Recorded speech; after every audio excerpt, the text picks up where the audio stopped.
live.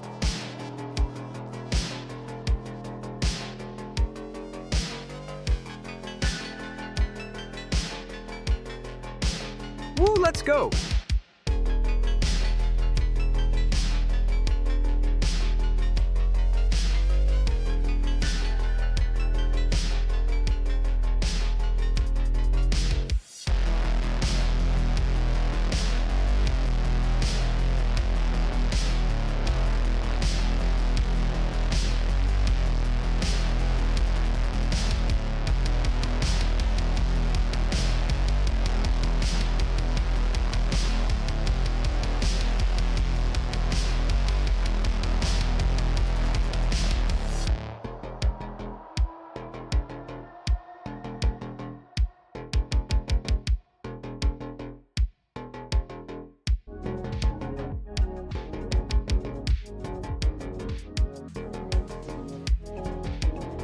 Oh, go DJ, my DJ. Woo!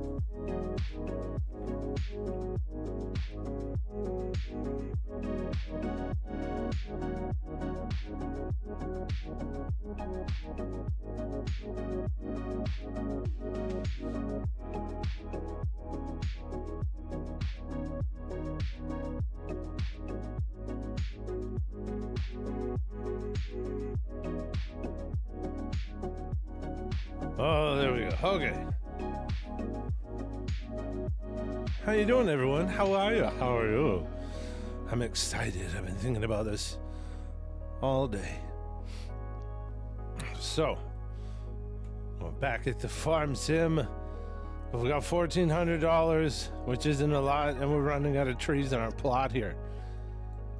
So, we need to make some money and then buy... We'll see which plot of land is the next cheapest, and hopefully we don't have to take a loan, because that would suck. Yeah, I don't think there's that many more small plots of land. I also want to go on a driving adventure up here and see what the heck that white thing is.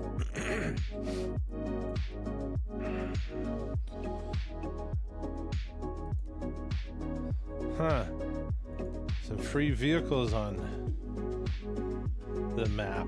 I wonder if there's a header over there. Slash, we have enough. Oh my god, that'd be horrible. We'd have to drive this all the way back over to here if we can use this, because there's a vehicle in here, but it's not, that we didn't have to pay for. It's just on the map, so we could go steal it. Hello? Hello, Steffi, Henry, Stella, Zella. How are you all? Welcome in. I'm just trying to figure out a plan of attack for this evening.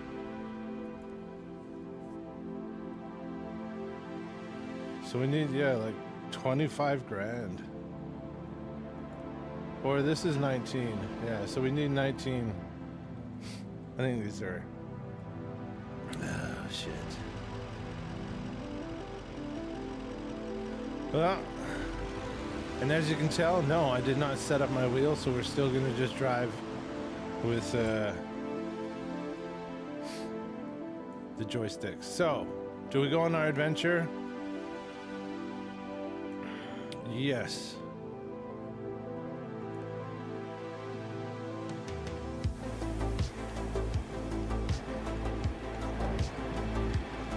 The sawmill mining company. The rocks. Okie dokie. Oh shit, there is a front thingy on it. Oh, it's not the...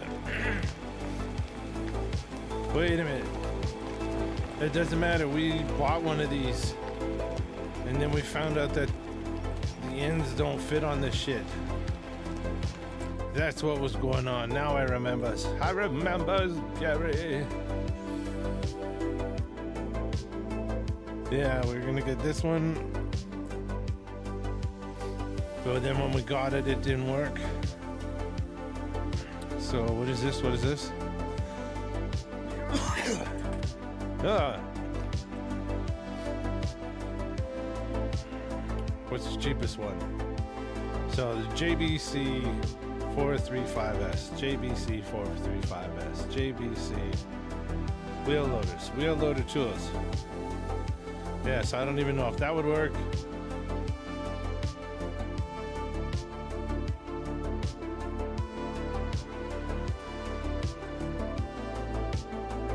See, I would have to get this one. Look at that. And we don't want to take out any loans. That's the whole fun part of the playthrough, is going from nothing to something.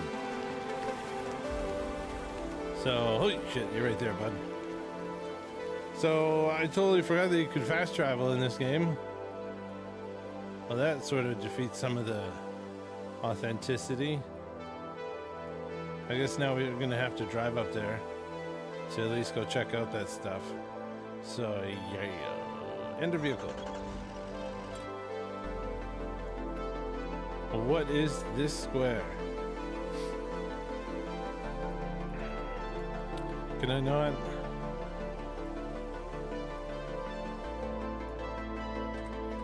All right.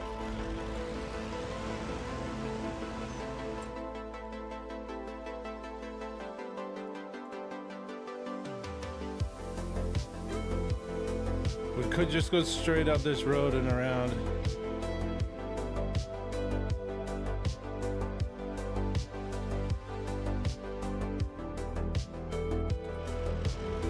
Let's do it. Let's go. Oh my goodness.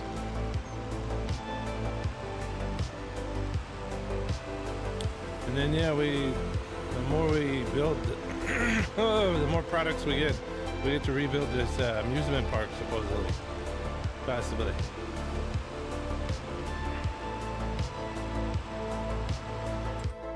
We also have to change the music.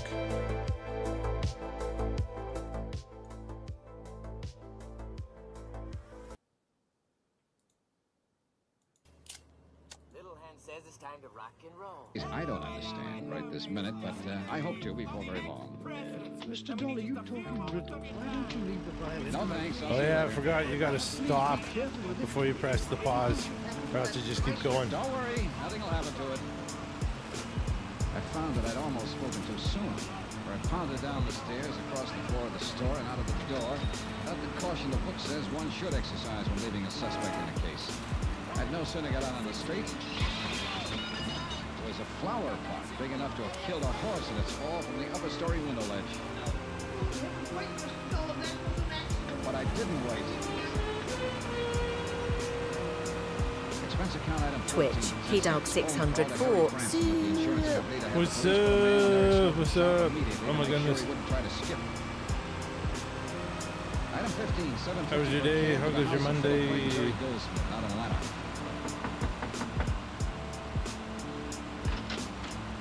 Hello, Goldsmith. Expected. Left hurry earlier. Sorry, I had to keep it there. We're on an adventure to find out what something is. Still have the violin? Yes. Yes, when I was here Hey, earlier, check out this you big played it. mill. You didn't seem to think it was really Ricardo Amerigo's Amati. No. Twitch, Doctor, it's Monday. At least violently. It's Monday, my dudes. Yes, Mr. Dollar, that's right. Now, think of it. You were a bit upset, excited, whatever you want to call it, when I brought it to you. Yes, it's true. And I think you were also afraid I might have suspected you of Amerigo's murder when you admitted his violin was the one thing you wanted more than anything else in life. Except, of course, Ricardo straightened out. Become himself. Become the artist. You deserve to have this. Whatever I say seems to make it sound like I don't know. I know, Jerry, calm down, will you? I'm not trying to pin a murder rap on you. Calm down and do something for me, will you? Yes, of course. What? Here. You had something done to it to restore the tone it used to It have? hasn't been touched by anyone else since I laid my hands on it. And I want you to play it again. Yes, of course. But didn't you say that some little fool at the music store cleaned it up? Jerry, it hasn't been touched by anyone else since I laid my hands on it. Now play. All right. I don't know where I'm going. Go ahead, Jerry.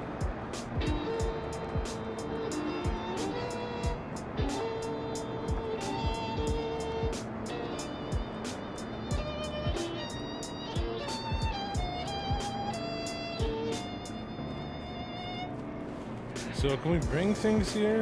It's the Amati. Yes, it's the Amati. Beautiful, wonderful.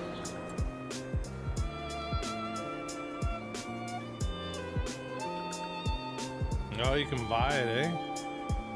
There's a warehouse. Okay, sick. Funny. I never realized what a violin. Oh, they got a drawing room? Can you hear me, Jerry? Yes. Yes. A whole bunch of And them. to think it's taken something like this to lead me to a killer. Let's go. Expense account item 16, 420, cab to Philadelphia Mutual, the office of Harry Branson. But if you're right, John, you mustn't go out there alone. Don't you understand if he's the man who planned the murder of Ricardo Amerigo, he wouldn't stop me. Yes, I had the police put a man out there to cover his shop. But, John, I still think... Expense account item 17, $1.60. The buck was a tip for going through a couple of red lights. Back to the shop of the violin maker, Oh, Eric shit. Snowden. Mr. Dollar. Hi, Mr. Snowden. I'm afraid I left you rather abruptly a while ago. Mentioned Mr. Dollar, it's you. That near accident when you left that flower pot, I don't know how it possibly could have shifted on All the right. window ledge up there. On the third To floor the left. window ledge of this little combination store, workshop, and home of yours. That much I did notice while I was ducking it. If it had come off a second floor window, you know I might have suspected you of giving it a helpful shove. Mr. Dollar, you can't possibly mean that. All right, forget it for a moment. But how can Let's go up to your workshop on the second floor. Come on. Yes, of course. But, I wonder what this white I thing wanna is show up you here. something, and I think you Probably know not going to what. be anything cool. certainly don't. Ooh. Unless something has happened to the Amati. That's sick. Oh, something certainly You has. damaged it since you were here. No Let's such jump. luck. Mr. Dollar, please, what? Okay. Oh, shit. $10 says I didn't press the right buttons on the music. Now tell me Knew it. the truth. Is this Ricardo Amerigo's Amati violin? Yes, I've told you so. You're sure? I'm sure. Of course I'm sure. You know something? You aren't what I am. What?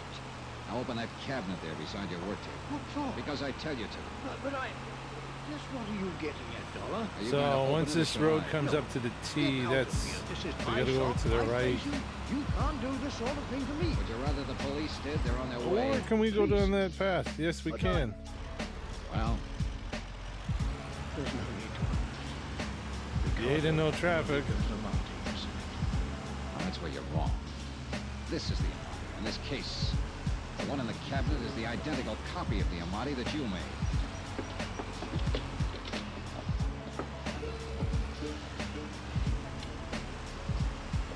Yes, Mr. Dollar.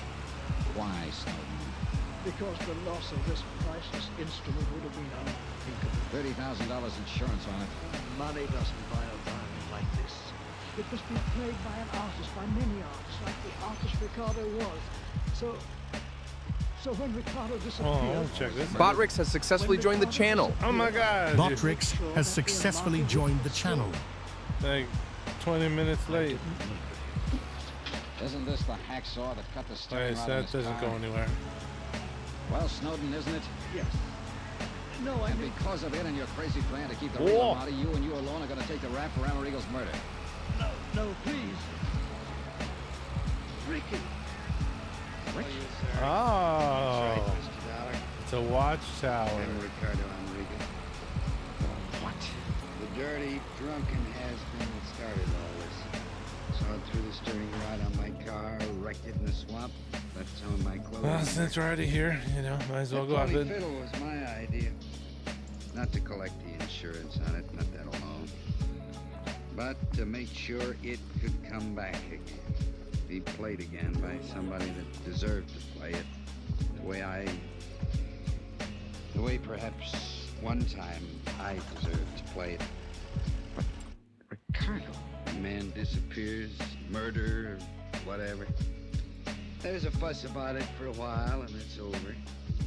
But this, no, this must live. This violin, you will now. And the world will be the better for it. But you and this apparent murder. The insurance was my last hope of paying back Pete Corbin, my agent, and the others who tried so hard to straighten me out. Oh, yeah, what? Pay back some of the money and the heartbreak they spent on me. Or let your insurance company pay them back. Because I never could. I couldn't even leave my hiding place here in Eric's house. Because I knew that sooner or later he'd pity me enough to give me more of the So truth. which way are we gonna go? Eric, God bless him. Eric knew Shit, it we are first, still but only moving. Be kind to him. So we are gonna come down. Everyone should like and That's all, Mr. subscribe. Dollar. More over to the right, come across here, or just straight Unless- freaking down onto the road. Will you buy me a drink And then... before you call in the police? Okay.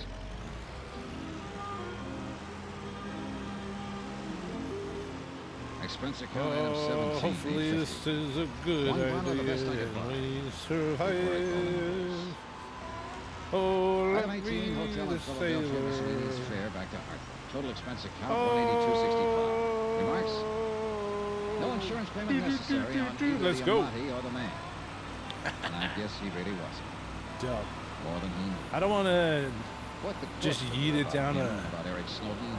a hillside, because No, then of course we don't. we have to fix I'm the glad I vehicle, have to have and it. then that's more of our money going. It's like, no. You know, it's funny. Somehow I think I have a little better appreciation for music now than... Oh, That was good. yours truly, Johnny Dump.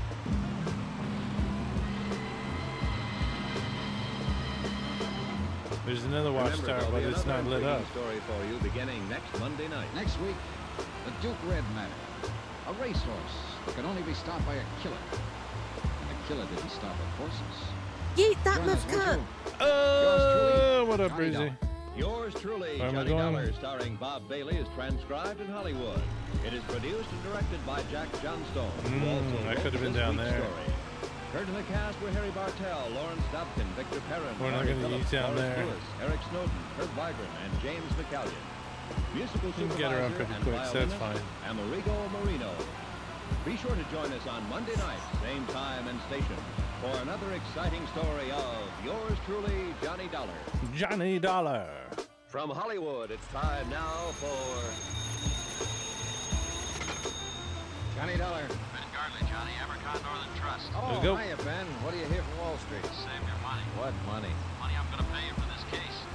I've got a crazy one, Johnny. So naturally you thought of me. Nothing first. Look, it's a trust setup. Cumulative endowment, insurance rider. Big deal. For $250,000, maybe $500,000. From whom to whom? From a Mrs. Ezra Gramley, widow, to her granddaughter, Susan. So? Mrs. Gramley owns the Flint Rock Ranch in Nevada. Never heard of it. Our representative out there is Jonas Parks. He's the president of the Flint Rock First National Bank. Never heard of it. It's a whistle stop about 20 miles from Las Vegas. That I've heard of. Parks Cool. started the deal rolling, and then he got cold feet, and now he's yelling for help. Thinks the old lady may be crazy. All right, let's bring the vehicle over I mean, first. literally. And there does seem to be a reasonable doubt. Unless Parks himself was crazy. Well, that's Oh, also I a gotta remember how to play. possibility, tonight and every weekday night. Bob Bailey Johnny and the Dollar. transcribed adventures of the man with the action-packed expense account. America's fabulous freelance insurance investigator. Yours truly, Johnny Dollar. From Special Investigator Johnny Dollar to the Home Office, Amercon Northern Trust Company, Hartford, Connecticut. The following is an accounting of expenditures during my investigation of the matter of reasonable doubt. All right, let's get these Item 1, fatty trees. $154.40. Transportation and incidentals, Hartford to Las Vegas, Nevada. Where I checked into a hotel and then phoned the local office of a National Business and Credit Rating Bureau that my client retained on a permanent consulting basis. I asked for a rundown on Jonas Parks and got it. An A1 set of references. Parks had been a resident of Nevada for 32 years and president of the Flint Rock Bank for 17. He was regarded locally as a cautious investor, a prudent financial advisor, scrupulously honest, and as sound as a dollar. A silver dollar. Crazy? Hardly. Item 2, $32.50. Deposit the first day's rental on a drive-it-yourself hired car. Mileage, Las Vegas to Flint Rock, 23.6. Oh, yeah, you can't run with this thing. Itemized Yeah, I drilling appraisal, forgot Flint about Rock. that. 3 bar casinos, all needing paint. All right. 1 restaurant, 1 general store, So it's barbershop, 2.2 garage, welding times shop, 9. railroad depot, also needing paint, 4 dwellings, and of course 1 bank. Jonas Parks, president. What can I do for you, young fellow? Well, my name is Dollar, Mr. Parks, Johnny Dollar. I'm a special investigator for Amercon, and I'm here in regard to the Gramley Trust case. No, yes. Well, I'm mighty glad to know you, Mr. Dollar. And I don't mind telling you Stupid I'm moving glad you shit. got here. Oh, Here, pull up a chair. okay, Sit thanks. down. So we can only It's been a real lift odd day. Funny-looking 200 clouds hanging off there kilograms. toward the river. Yeah, So that well, one this was thing's right fine. off the town. Storm clouds, that's what they These are. are way heavier. Son, in this neck of the woods, it can happen any time of the year. Cloudbursts come up just like More than that. that, and they're over just as fast. That's very interesting. You're a hypocrite, young fella. What makes you think so? You didn't come clear across the country to hear a dissertation on desert storms, so stop sitting there trying to pretend you're interested. Whatever you say, Mr. Parks. Matter of fact, you weren't even half listening to me. No, as a matter of fact, I wasn't. Well, what were you doing? Looking you over, sizing you up. Come to any conclusions? A couple. Such Come on, be a good one. Well, in the first Shitty. place, I'm inclined to discard the theory that you're crazy. That's what they told you in Hartford? Well, I figure one of you is, either you or Mrs. Gramley. Look at it go, look at it go. What is your Yay! second conclusion? That Break you it were down. sitting there sizing me up. No, You're okay. right. I was. Come to any conclusions, Mr. Parks? Yeah. So that one. Such as? Oh, That we'll probably get along together that's all how you right. move it. Me? Good, good. Then suppose we Right. get down. The Gramley case. No wonder they thought what they did. Maybe they're right. Maybe we are crazy, both of us. damn. Well, as I understand it, Mrs. Gramley wanted to set up some kind of Just insurance making trust for her bad granddaughter. decisions on these You cuts. started the proceedings for her, and then stopped cold and called for help. Yes, that's about what happened. Well, why? Okay, wow, it's going for. Was Oh, she by the way, financially yeah. unable to carry The out tree her- goes Of course off of our she's able. I property. We wouldn't need any can't outside chop it. help if that was the problem. So hopefully it's Been not begging too the big people for us might to be be there able to 20 pick up. years. And is she mentally incompetent? Sarah Gramley is as sane as well. At least I've always figured she was. But confound it, Mr. Dollar, there's something wrong out at that ranch. Oh, what do you mean? I don't know what you mean. Well, if you don't. I mean, it's mostly things you can't put your finger on. Little things that add up, finally. Add up to what? I don't know. It's just a feeling. Kind of A hunch? Is that what you mean? Yes, if you want to put it that way. So I brought you clear out here from Hartford on a hunch. Go ahead, say it. Relax. Parks, relax. I've had hunches of my own. And sometimes a horse is one. But I don't even know why I think something is wrong. All right, what's the setup out there at the ranch? What's the background? Mrs. Gramley is a widow. Her husband died about 14 years ago, and she stayed Oh, on after the 174. ranch. Of course, her son Ed and his wife were there with her until 3 So years everything's ago gonna and done get most of the work. heavier. And they moved out 3 It's years getting ago. thicker. No, they were killed in an automobile accident. This girl, Susan, that Mrs. Gramley wanted to set up a Oh, trust yeah, I for, forgot. I'm not is picking their it up, daughter, dumbass. Going on 17 now. Then the two of them live there alone. No, there's another couple. Walter Gramley and his wife, Hilda. Walter's Just Mrs. into the Gramley's vibe, nephew. man. It's just Sort of into the manages vibe. ranch. Does a pretty good job of it, too. Then that's the whole family. The Bobcat's Mrs. picking him up, Gramley, you her idiot. nephew Walter and his wife, and her granddaughter Susan. That's the family. Or better, or worse. No one told me. No one said, hey, bud. Do you even have any idea as to what might be wrong? Not the slightest. You're on your own, son. Well, how did this trust business start? How did it come about? Miss Gramley came into town one day about 2 months ago and sprung it on me out of the blue sky. Oh, shit. First time she'd been in town, nearly a year. Did she say why she wanted to set up the trust? No. She says it was nobody's business but her own. She's changed a lot in the last year. She's not herself anymore. And the trust was intended in its entirety for her granddaughter Susan. That's right. Oh, in the next 3 years, Susan. she wanted the whole estate transferred to the girl. That's motive. Did Susan know about it? According to Mrs. Gramley, nobody knew about it, and she didn't want anybody to know. Somebody was All right, gossiping. then. You started the ball rolling, and then you stopped it. Her nephew, Walter, came in to see me last week. He knew Ball? something No, was not a up, ball. and there was no use trying to lie to him. Hey, When I okay, told him what she was hey. doing, Oh, no, there's he still said way that more she shit. would never go through with it. I got lost in the sauce, I went man. out to the ranch to see her. Laid all the cards on the table. So, I told right her at the what end Walter of said. last live What was her stream reaction? She is said when maybe I he was got right. Maybe she wouldn't go through with the it. Bobcat, so I'm not Then used she to it. started rambling. I spent Now you make hours sense. picking up Talking about logs. the auto accident and So- your son's dead.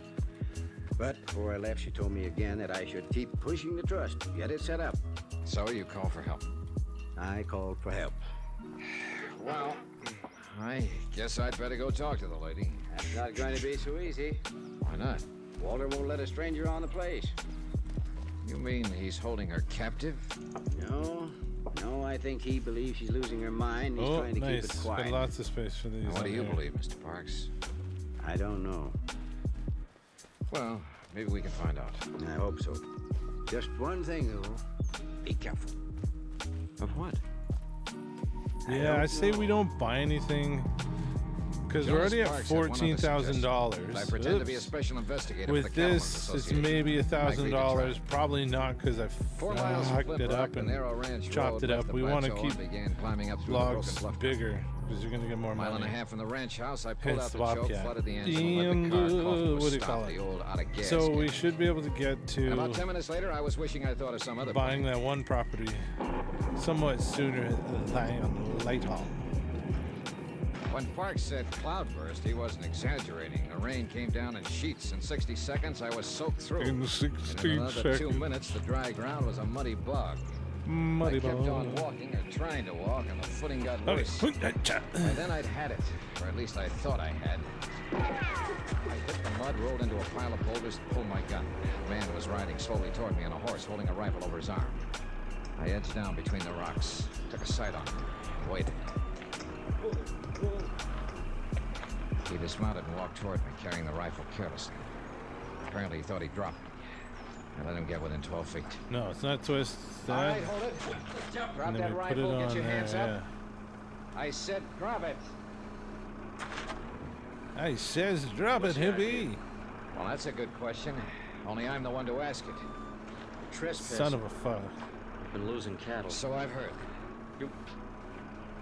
What do you mean you've heard? I'm an investigator for the Cattlemen's Association. Are you Walter Gramley? That's right. What do you expect to find sneaking in here on foot this way? Not what I did find, at least. Look, I've got a car back there on the road. I ran out of gas. Oh, I understand the owner of the Flint Rock is a Mrs. Ezra Gramley. She's my aunt. Well, I'd like to see her. I'm afraid that's impossible. Why? What's your name? Dollar? Johnny Dollar? Mr. Dollar, go back to your car and wait. I'll send some gasoline from the house. Huh? When you get it, turn that car around and get off the property. You're working for me, you know. I'm a member of the association. And you know as well as I do that you've got no more authority than any other private individual. So get out and stay out. And if I don't? Well, then you're a trespasser. And I won't miss twice. The next time I'll kill you. Is that clear? Oh. It was clear. Perfectly clear. And at this point, I wasn't ready to force the issue. So I conducted an orderly strategic withdrawal, and short I went back to the car. The rain stopped before I reached it. And a few minutes later, a station wagon came lumbering down the road from the ranch and braked to a stop a few yards away. The girl who came toward me carrying a 5-gallon gasoline can was a living little doll, a daffodil, as perky and bright as a brand new penny. Hello there. Hi. I'm Susan Gramley, and you're Mr. Dollar, and you're out of gas, and I've got some for you. Well, here, that's pretty heavy. Let me take that. No, just stand back and avoid the splash. I'm an old hand at this. In fact, I'm a chronic empty tanker myself, and I Fuck shit. what's You the matter? bastard. What are you out doing? of gas, are you? Big deal, huh? That tank is almost full. Yeah, well, there's no use lying to you, I suppose. No, I'm too smart. I see. Another thing, you're not with the Cattlemen's Association, Mr. Dollar. I'm not? No. I think you're here to dig up the past because of what has happened and what might be going to happen. All of that? Yep. And you know what? I think it's just fine and dandy. You do? You bet I do. I loved my dad. I loved him more than anything. They knew what he always did when he got mad. Sure they knew. I figured it out a long time ago. Like to tell me about it, Susan? You'll find out, Mr. Dollar. Oh, I I forgot. think That you're was the one kind of the of things man that who sucked about smashes this into things. vehicle.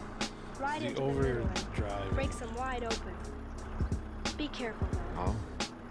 Because you know something? You're smashing into a bomb.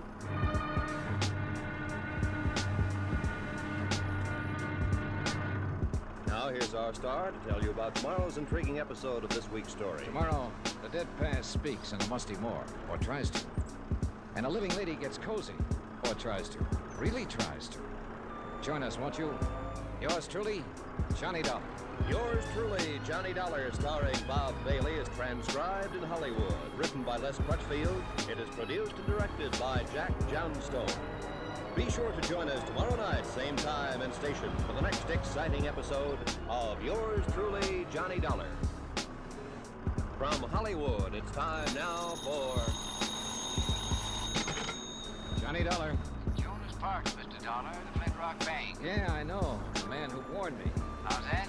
You said it would be tough to get into the Gramley Ranch. But I got rained on, shot at, threatened, outsmarted by a 16-year-old girl, and I still didn't see Mrs. Gramley. You waving to give up? For tonight, yes. I'm busy trying to dry out my bones over the heat from a triple brandy. Well, I'm going out to see Mrs. Gramley in the morning. I'll try to fix something up. Yeah, do that, will you? And something else, Mr. Parks. That auto accident 3 years ago when Susan's parents were killed. What about it, Mr. Dollar? You know what about it. The dead past is all. What a terrible job, Gary. You go see Will Connors there in Las Vegas. He runs the Ford County Weekly Tribune. Tell him I sent you. And be careful. Once again, Mr. Parks, careful of what? I still don't know. Tonight and every weekday night, Bob Bailey in the Fuck you. transcribed adventures of the man with the action-packed expense account, America's fabulous freelance insurance investigator. Yours truly, Johnny Dollar. What a joke.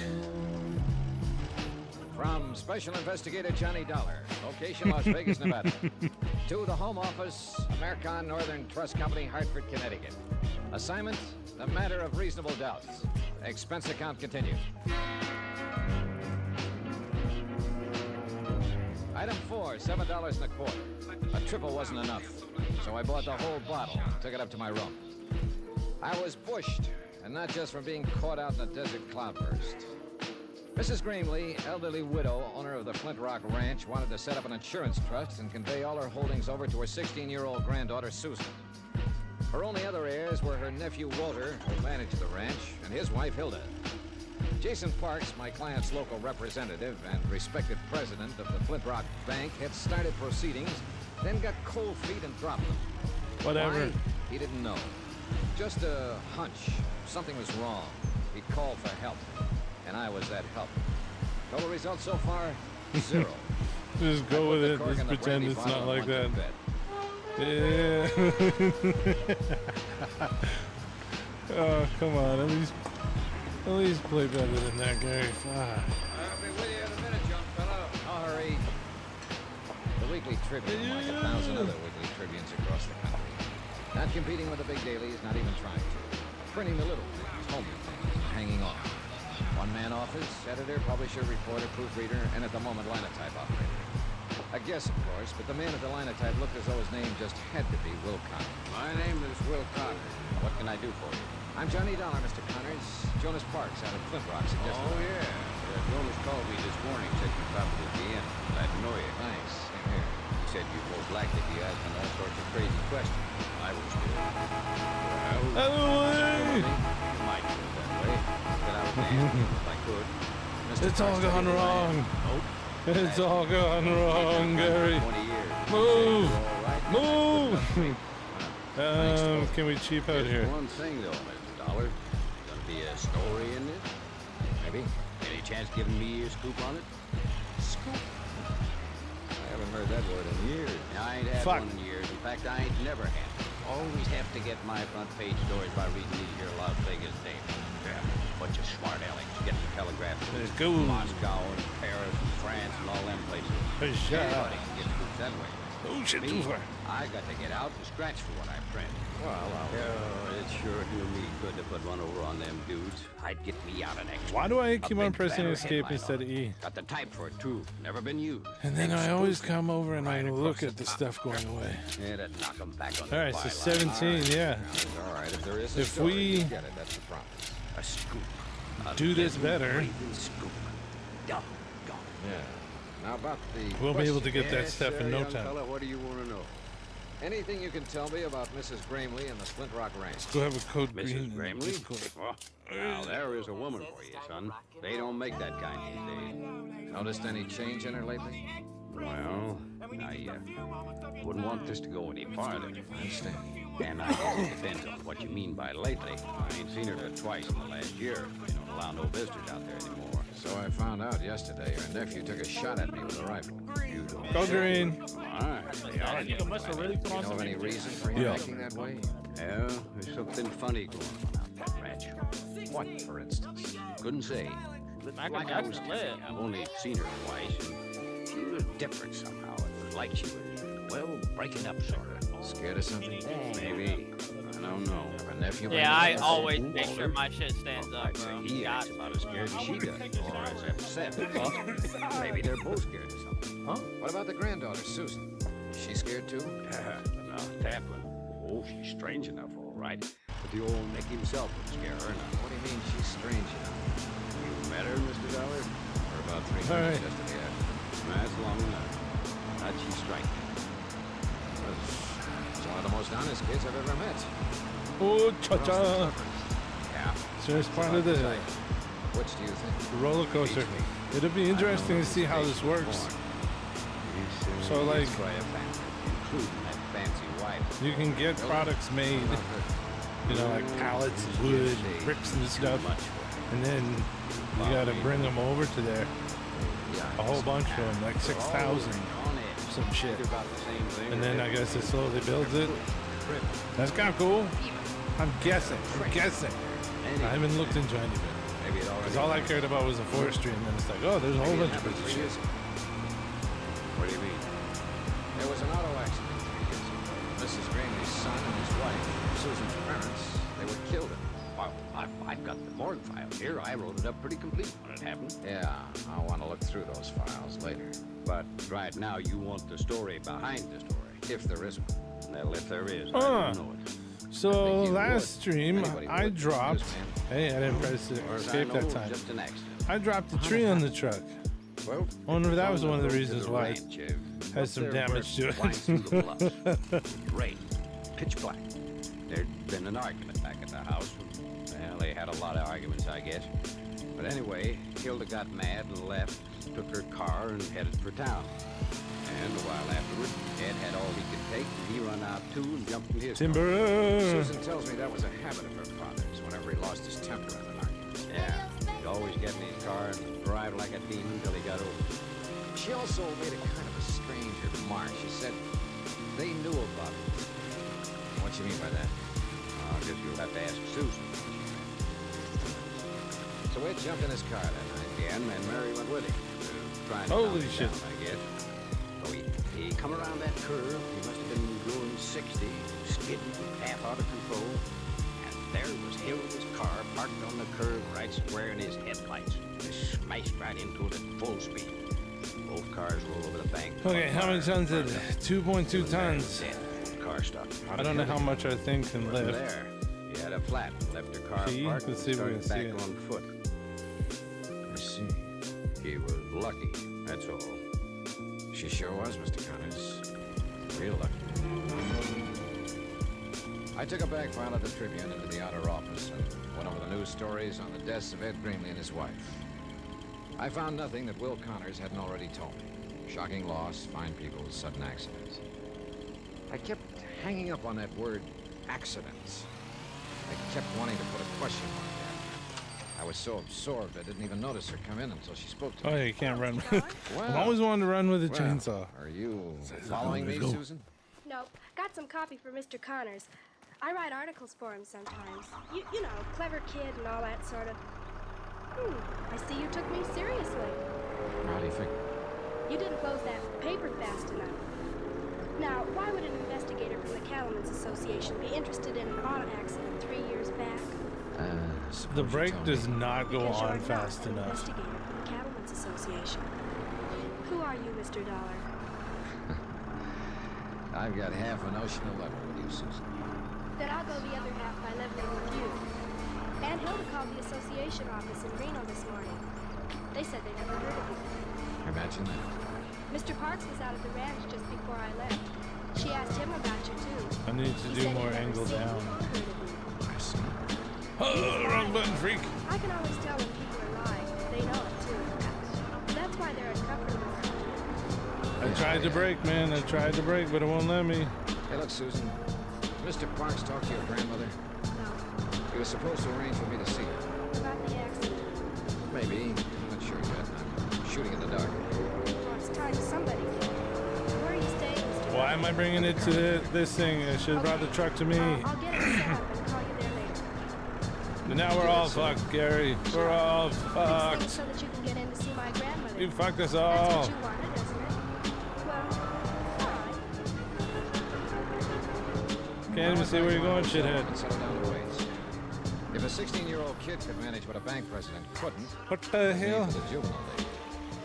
What happened a couple of hours later, though, wasn't exactly juvenile. Yeah, come in. Hello? Wow, You busy, Mr. Dollar? not too busy. Come in. Thanks. I don't believe I am. Grimley. I imagine you've heard of me during the capital investigation. Well, somehow you don't seem to fit with the canon. A compliment? Observation. What do I fit with? I don't know yet, Mrs. Greenlee. Hilda. Now I'm beginning. Cigarette? Thanks. I'll stick with my own brand. It usually works out better. Thanks. Nice cigarette, please. Gift. I'm always getting gifts. Including a wedding ring? Or I've got one. It's around someplace. Just so you don't forget where you left it. There's a lot of weird, creepy shit that they say. It's quite interesting. It's like, Brandy. I love brandy. their tones change and everything. You're like, And a lot of other things. Look, I got a tail. Oh, money's real nice. It's next to I'm like a stag rise. Now what's the best? excitement.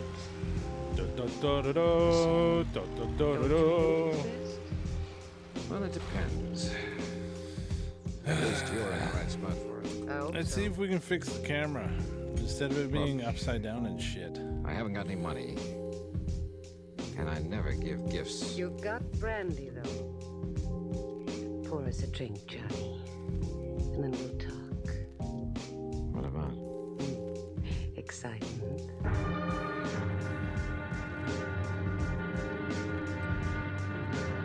Now, here's our star to tell you about tomorrow's intriguing episode of this week's story. Tomorrow, a worried old lady shows her mettle, a gambler shows his hand, and the game gets tense, tight, and a little bit frightening. Join us, won't you?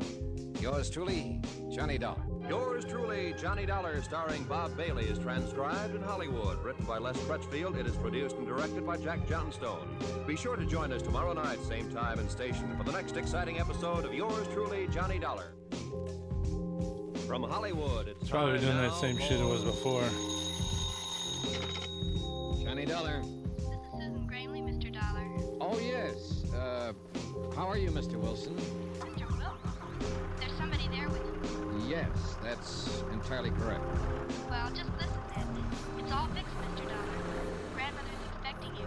She'll be alone for the next few hours, so come on out to the ranch. You're certain of that statement, I suppose? Yes, of course. Uncle Walter went into Vegas, and Aunt Hilda's gone somewhere, Yes, too. I'm quite aware of that. Oh! There? With you? That's right.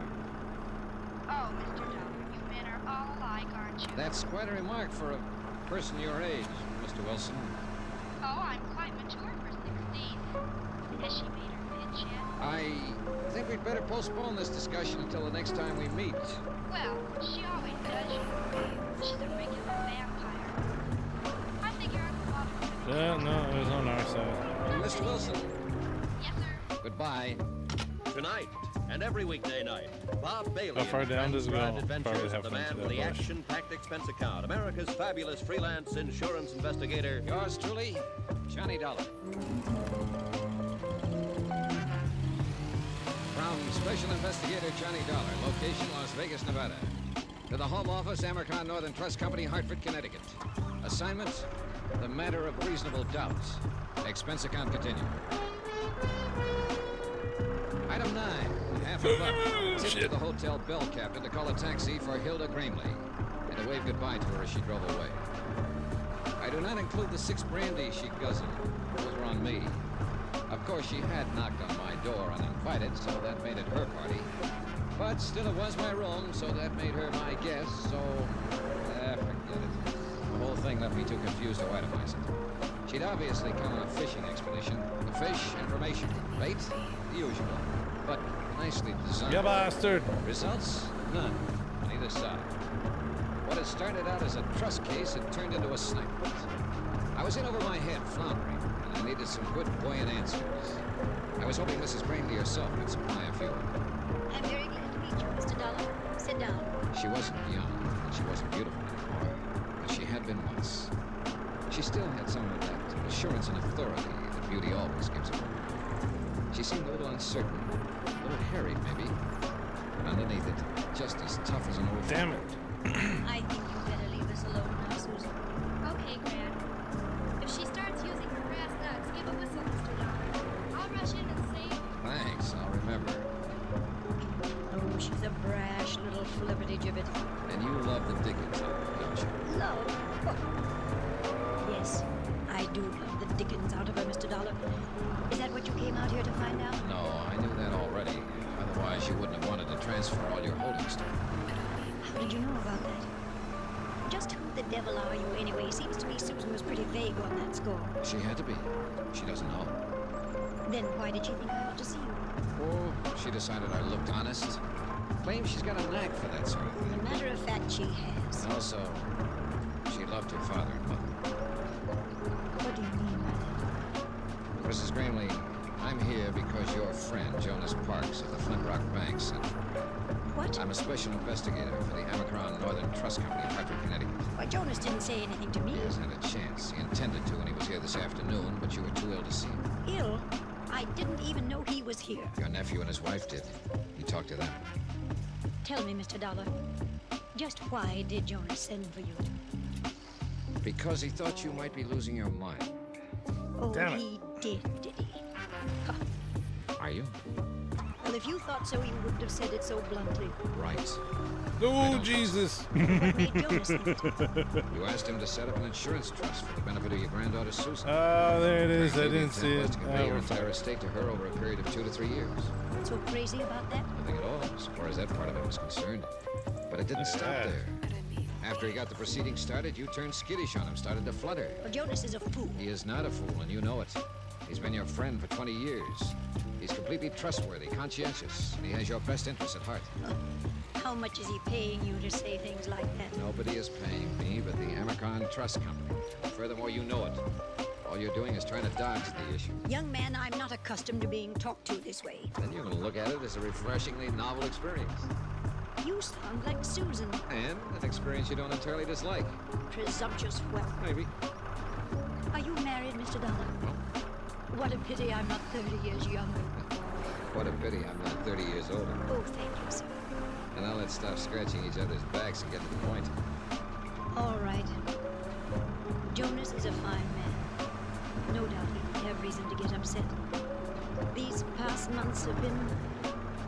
Well, I suppose I haven't seemed like myself at all. Why is that?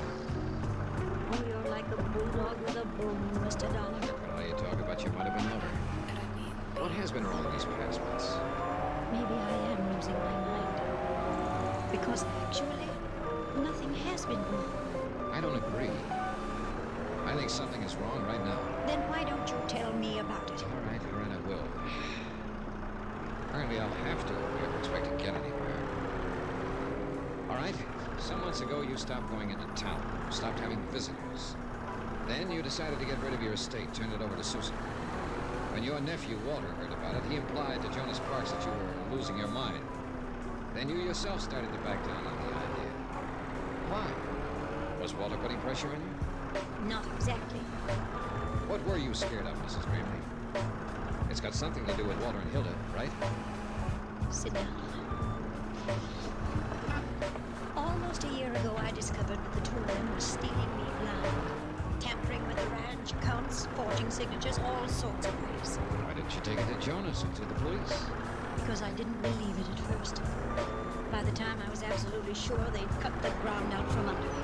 So you tried to convey the property to Susan secretly? Yes, until Walter learned what I was doing.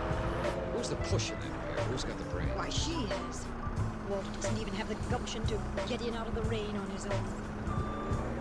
And she must have been the one behind the auto accident. He went along with it, of course.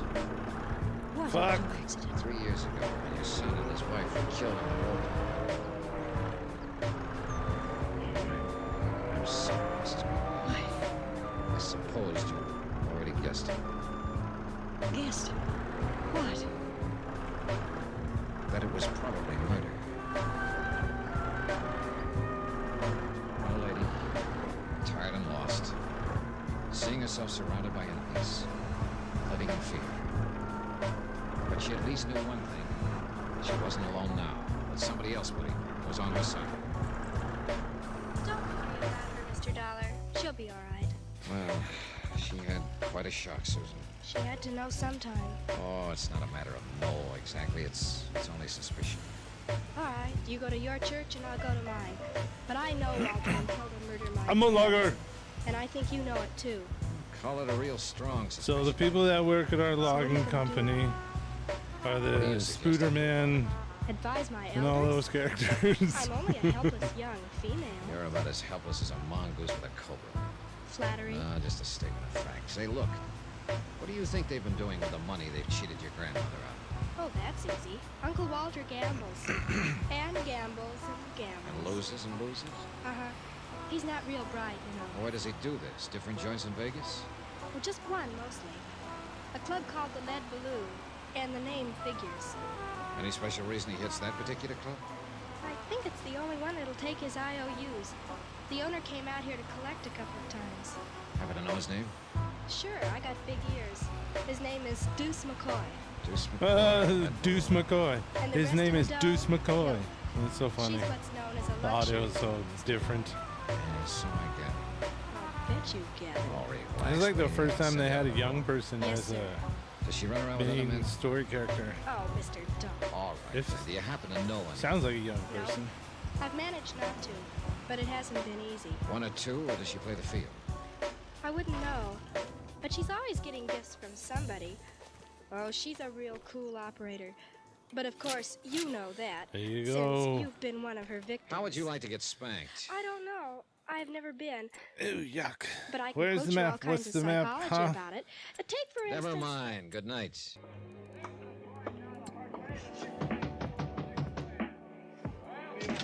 Oh, we can visit the land. Your name McCoy? Deuce Ooh. McCoy? That's right. Johnny Dollar. I'd like to talk to you about a mutual acquaintance. What mutual acquaintance? Walter Greenway. He's across the room there at the moment, fucking one of your crap tables. All right, so we don't want Come on this. in, Dollar. Thanks. How far does it go over? All right. Now, All the way. what about Graham? How much is he into? It's like 6 trees Nobody gets into me. with a You've high been taking his possibility IOUs, that they go for a Eyes swim. off. Holding any now? Look, We're already what's the having pitch? I want back problems again. putting trees on the What's that got to do with drive. Graham? I don't think he's a very good risk. Dear Diary, I do not He's think this probably plot of going to be land doing is what we're time for looking for. embezzlement before long. So why I are you feel telling me bad, about but this? it's the truth. Well, I thought you might be interested, since you've been taking his IOUs. Oh, you're big-hearted, is that it? You're just being neighborly? You might put it that way. Yeah, and I might not. Now, what is your angle? Is Gramley a personal friend of yours? No more than any other sucker out there at the tables.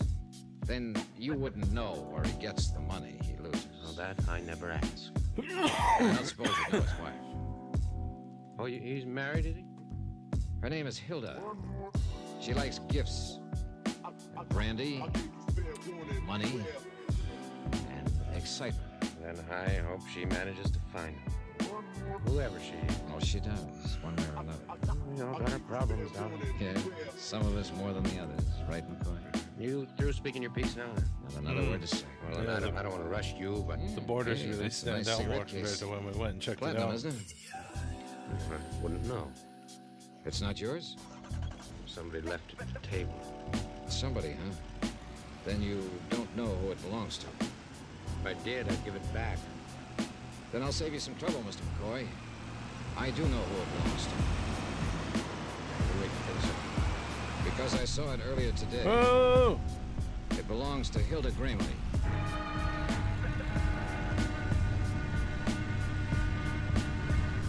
Now, here's our star to tell you about tomorrow's intriguing episode of this week's story. Tomorrow, the pressure hits the top and the whole mess starts to crack. Join us, won't you? Yours truly, Johnny Dollar. Yours truly, Johnny Dollar, starring Bob Bailey, is transcribed in Hollywood. Written by Les Crutchfield, it is produced and directed by Jack Johnstone. Be sure to join us tomorrow night, same time and station, for the next exciting episode of Yours truly, Johnny Dollar. From Hollywood, it's time now for... Johnny Dollar. You're there. Sure, I'm here. What? I mean, at your hotel. Is this Susan? More. You die when it's inside. Run, Billy. I hear somebody coming. You heard that shot. Run. It's army behind Daddy won't talk. I won't talk. Go on. Run, Billy. Run. Run. Hey, who's out there? I'm in the dark. What's happening? It's Willie the Weak. Little Moocher out of the shelter. Run, Billy. Run. Don't get shot. You run hard. Run hard. No, Sweet. I don't want to leave you alone. Go on. Go on. Okay, sir. Go on. Hey, who's out there? What's happening? Get away. Who got shot? Willie the Weak. Who are you, boy? I didn't know what happened. You just run past me in the dark. I was at the alone. It was an old gun. Went off. It hit me. Not that anything that I saw. Oh man, I'll see where it's still coming. I'll go and get help with quick blood pressure.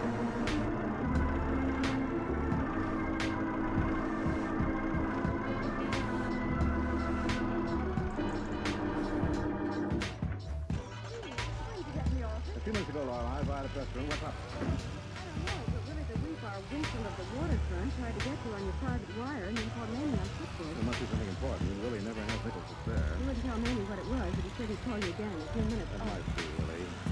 Steve Wilson, Illustrated Press. Oh, what's up along the waterfront, Willie? I hear you've been calling me. Did great work, bud. Oh, sorry, Willie. I'll make it up to you. What happened? Good grief. How did it happen?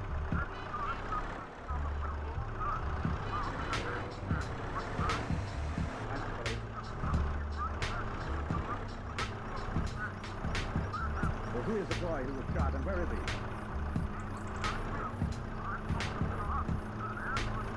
Well, what did the ambulance doctor say about his chances, Willie? What did Sonny say about the other boy? What about the gun, Willie? That could happen. Are you sure there was another boy?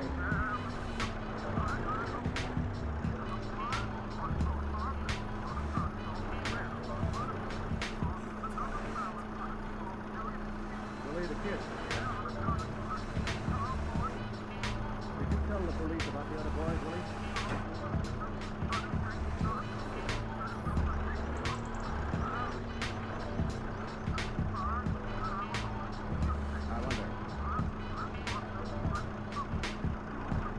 There is, Willie. Where does Billy the kid live, and what's his last name? Around 10th South Street. What about Harmony, Willie? Never mind, Willie. Meet us in front of 10 South Street in 20 minutes.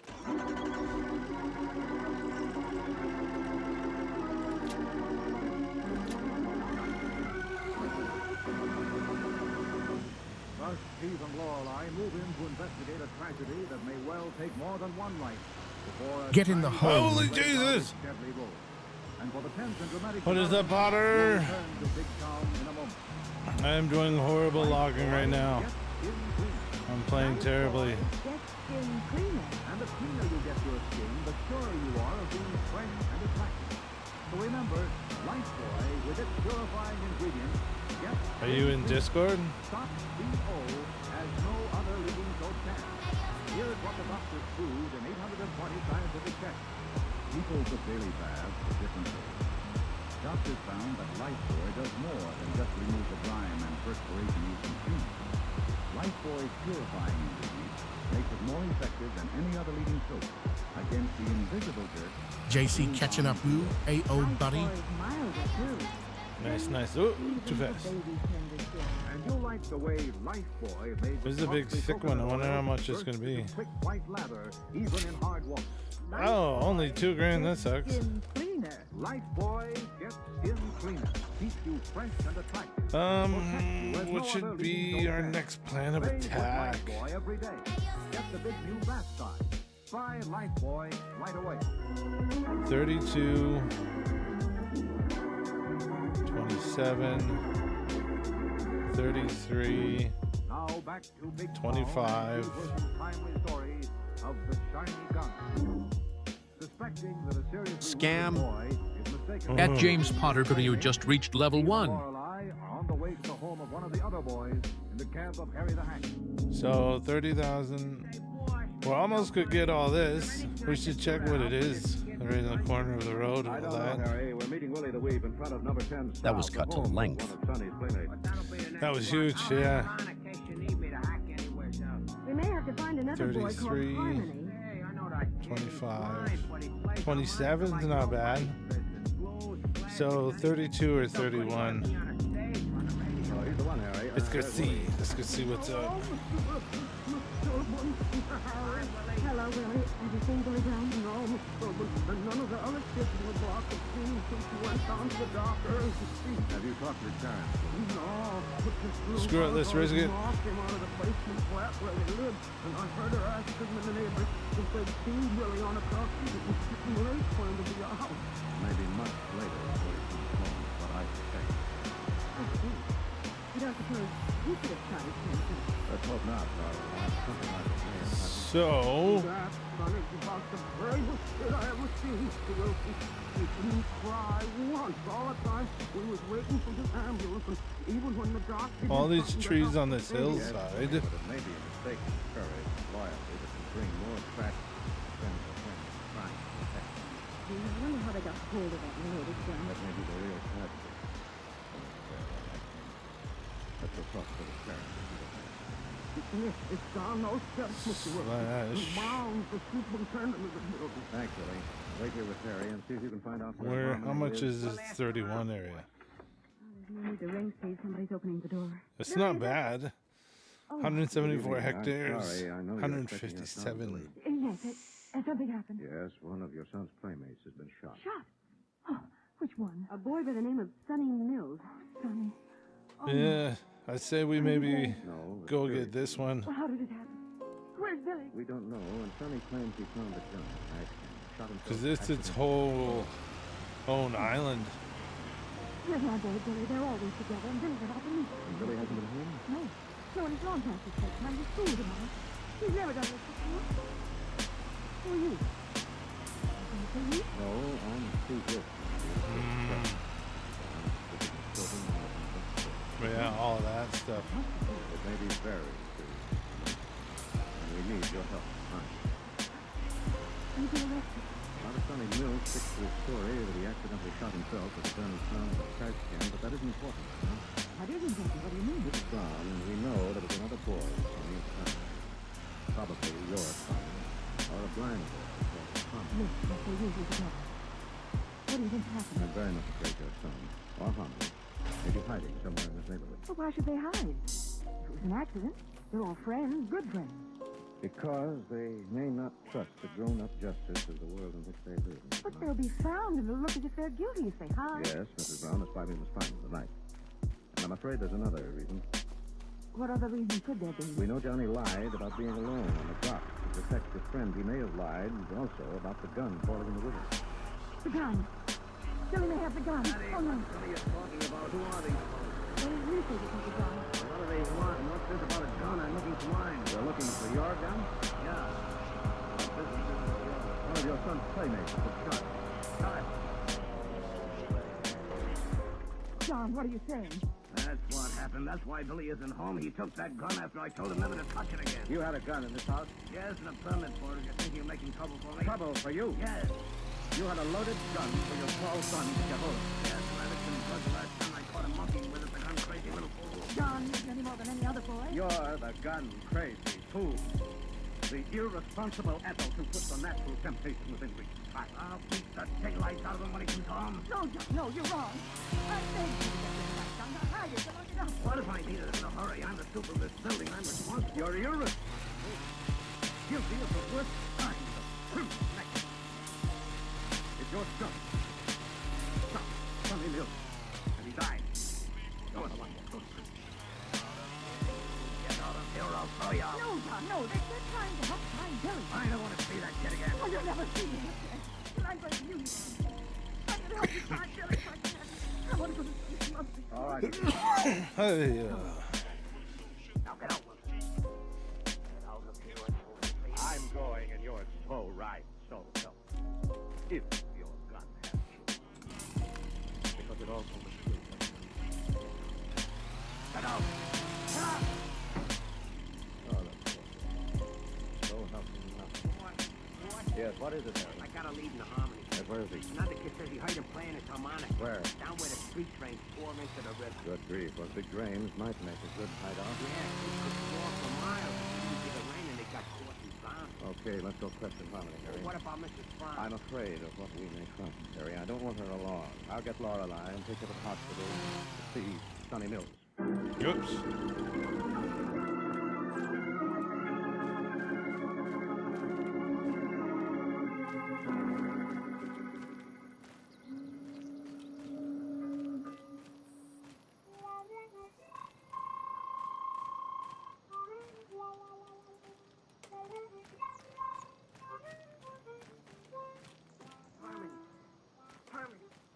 What's the matter, Billy? Stay in that hole in the ground where I hit you. You're safe. Hit in the earth. Dark in them drain pipes, honey. Don't you be afraid of the dark, Billy. You get used to it after a while. It's always dark where I is.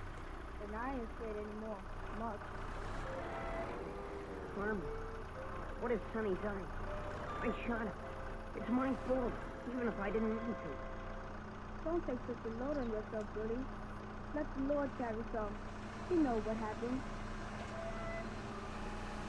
But if Sonny dies, nobody else will. The cops will find out it was my old man's son. They killed him. He'll tell him I stole him. He was kind of unlucky when it was passing out Papa's, Billy. But he was awful lucky when it comes to Mama's. It was sort of cancels out. This is gonna kill my mind. That's how come you wouldn't have to run away and hide. They'll put me in a reformatory no matter what happens. Ain't necessarily so, Billy. Oh, man. Then why are you helping hide me? To give you time to think. What's there to think about if Sonny dies, Harmony? The cops will grab me and an old judge will put me away. They won't believe how it happened. They don't know how I feel. Don't you be so hard on grown-ups, Billy. Most times they do the best they can when their hands are justice. Sure. It ain't right. Don't you be so rough on justice, Billy. Most folks that yell for justice yell loudest when they get it. What most of us want is understanding, and that's hard for ones to give young'uns like us. But they're a long way up from where we is. But don't be too hard on them, Billy. Because before long, you're going to be grown up too, you know. But, Harmony, what am I going to do if Sonny dies? If the Lord lets that happen, he's got a reason, Billy. And you got to keep hiding in the ground. Only the dead stay in the ground, and they ain't hiding. Just resting their very bones. Hey, man, there's no waiting beats for the to judgment this. day. What am I going to do with this gun, Harmony? It got me in all this trouble. Things like gun don't get us in trouble, Billy. No more than the fire that put out my eyes. It's us, Billy. Because we do... Stand Clara alone. She's made enough trouble. Why are you doing trouble? You did the putting it. I did not do it. And I never asked you to stick with those lines. What? The whole thing's your fault. My fault? You were always trying to break up me and my wife's life. You encouraged Victor Brand to hang around just to break up our marriage. I encouraged Victor Brand. If there was a worse man alive than you, James, it was Victor Brand. And I did my best to keep him away from you. I'd like to have seen that. I was only keeping alive with you. What's going on here? Oh. It's such a thing. James, the lawyer, came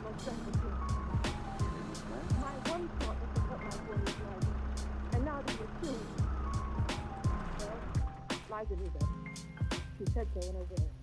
Her will, Miss Clark? Liza left me a few $1,000 in special filling.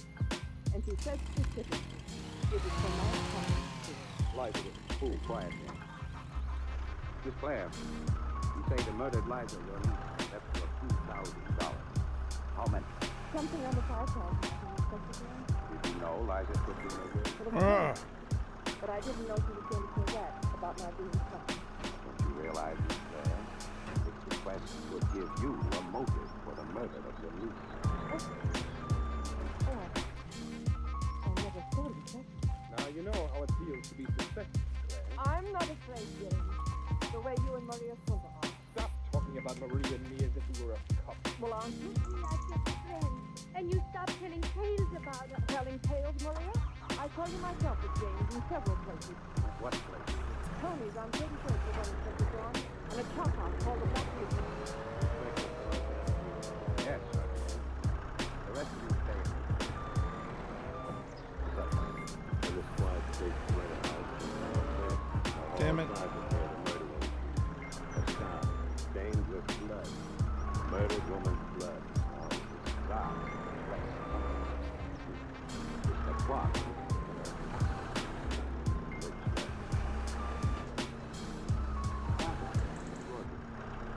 Hey, where you going, Chief? Maria Santa, come in. Maria, you came to Europe with brought women to America with you. Scott? This hand that brought it imported Scott? No, I never saw that scarf before. I think you did, Maria. I'm sure this Scott is so unusual that it was easily identified. All right, this is my son. I lost You lost it, all right. When you're coated with nickels and dimes and blood lies a gray over the head with it. Maybe the murderer stole it from his Sergeant Mother. Maybe you're lying, sir. Maybe a pal, the murdered girl's husband, took it. No, Jimmy did not take my star. What's going on out there? Sounds like a fight, Chief. Go on. You stay here, Maria. It's Victor Brand and the husband, James. Killing him. Stop that. Come on. Get back, Victor. Quit that, James. Kill him. Cut it out. Hold it. Fuck me, ball.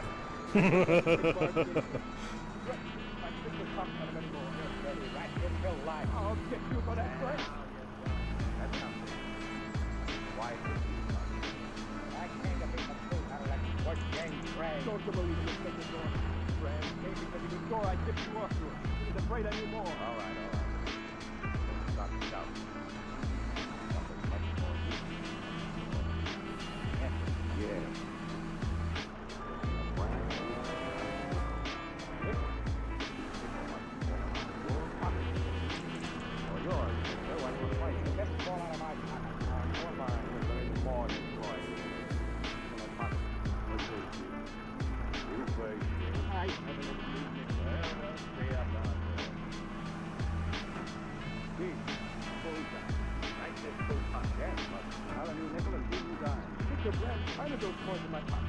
That's why you came here, Brandon. I never thought of that. Order to be quiet. Go to your homes and stay there. Right.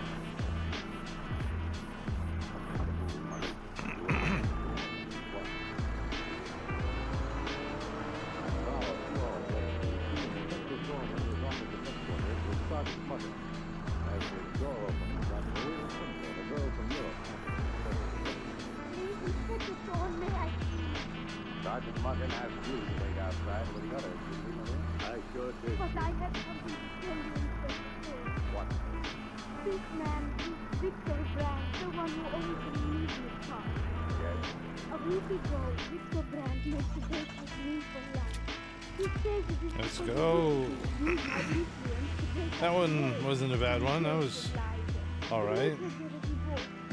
Well, Inspector, I am wearing my embroidered scarf at back. The one you found all black in the murder. Victor Brand must have stolen it from me. did you miss the scarf after the lunch was over? I did not think about it. But Victor Brand must have taken it. You're a liar. You can't come in this office, Victor Brand. Now, then what are you doing here? Get other way around.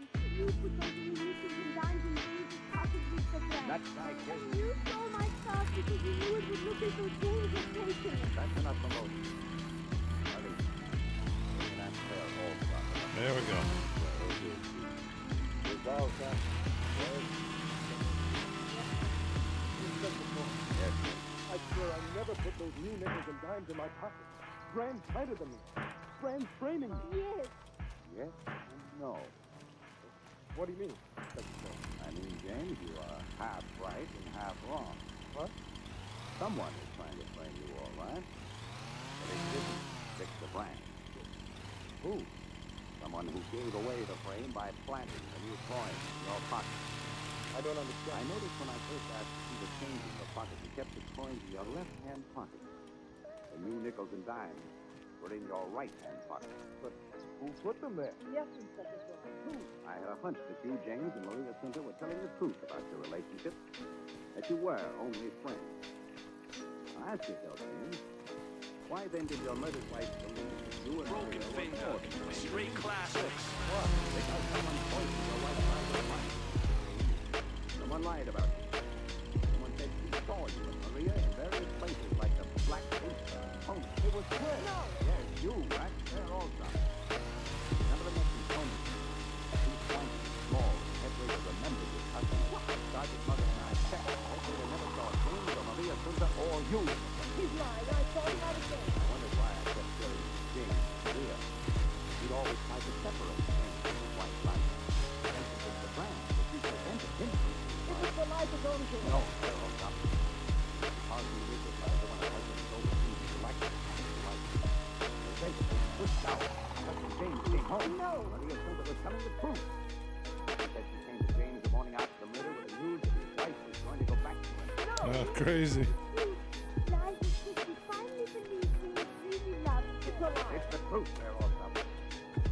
All at once you realized that Liza was returning to James and you'd be out of the cold.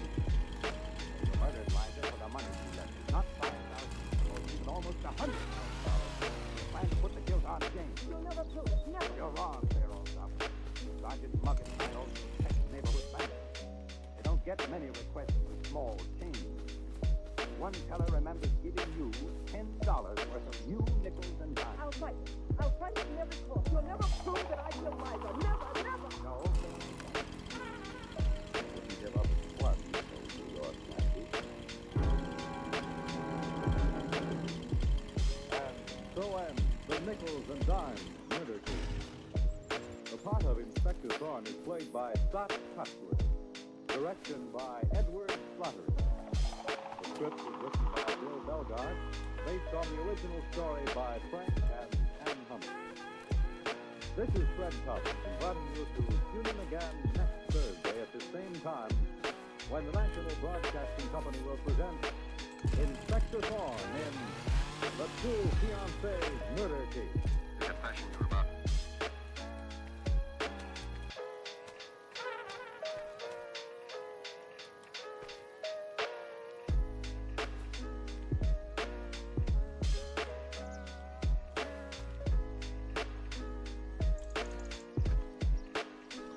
Okay, so I got that wrong. Scott's Cotsworth. I'm sorry. I got that wrong. Anyway, a big hello to those who joined us. Travis, Tuco, the Dude Abides. Discomfort for your listeners must lie in the fact that you've been apprehended. Okay, over one, just a few more. Yes, sir, I understand. I hope that someone somewhere may benefit from my mistake. I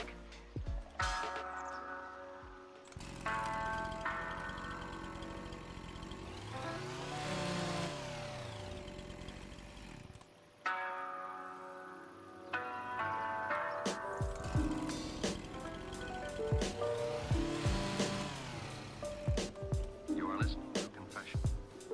The case history of the woman referred to as Doris Kane is a matter of documented record.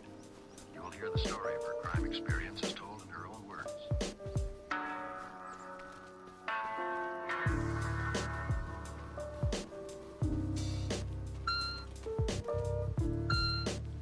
Doris Kane, please state your age. I'm 15 years old. All right, is there any more? And you're pregnant. Yes, I expect my baby in 3 months. I have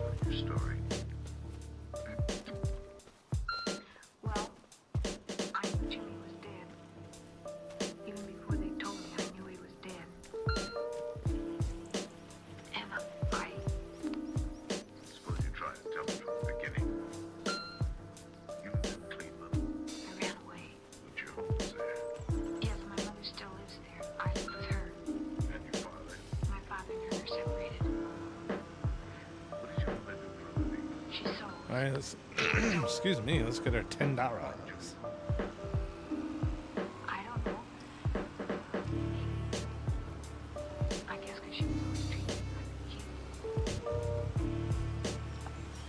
kid. Oh, camera angle.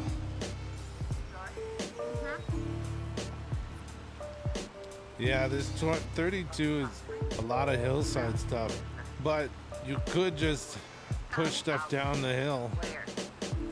You know? Oh, you just don't lie. You spend that money on you.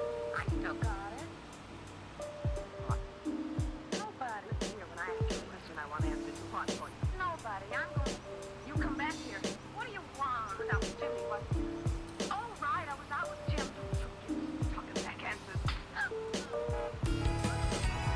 Oh my God! Got an achievement or something. Jimmy, what you look at this? I didn't have any liquor. Don't lie to me. I can smell it when you come in. But you liquor a kid like I'm not a kid.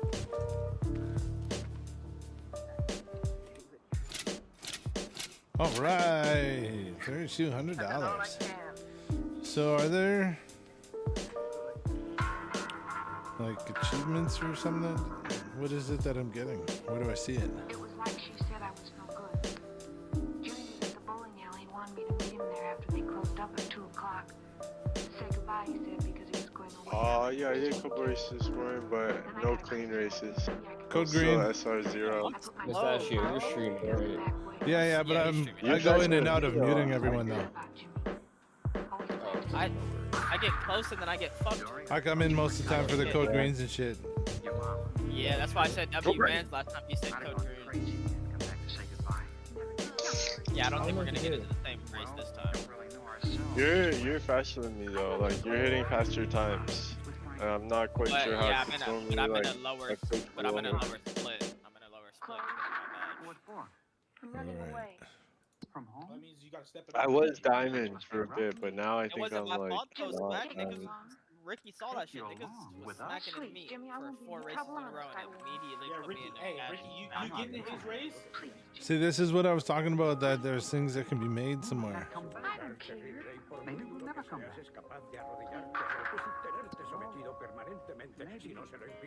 Ni tú, ni yo, ni nadie golpea más fuerte que la vida. Sure, come No on. lo fuerte que golpeas, sino lo fuerte que pueden golpearte. Y lo aguantas mientras avanzas. Hay que soportar sin dejar de avanzar.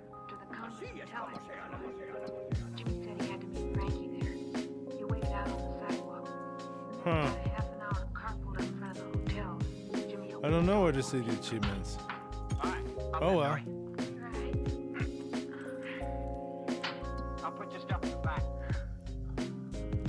Doris, Frank, my partner. Back to it, Gary. That's about it. We just arranged it. I said there's 2 of us. If you don't like it, let us out at the next corner. Just that you didn't say anything. Forget it, will you? Sure. Say she's okay, only she looks kind of young. How old are you? 14. Your mother know what you're doing? No. What'll she do when she finds out? Nobody can make me go back if I don't want to. Let's not talk about it. We'll decide later.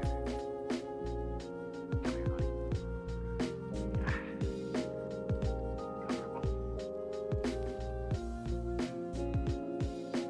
Frank drove fast. Jimmy put his arm around me. I felt warm inside. After a while, I fell asleep. When I woke up, it was daylight. Jimmy was sleeping. We were somewhere out in the country. Frankie didn't seem sleepy at all. He just kept driving. When Jimmy woke up about an hour later, we stopped at a little gas station. It was just this gas station, no other buildings around. Okay. Oh shit. Now we know how to turn on the flashlight. I'll be right back.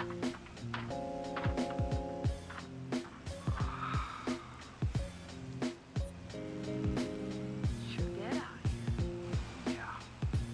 Frank must be tired. Frank never gets tired. Once he gets fixed. He's gone inside the station. Yeah. You know something? What? You're pretty. What is it? About me?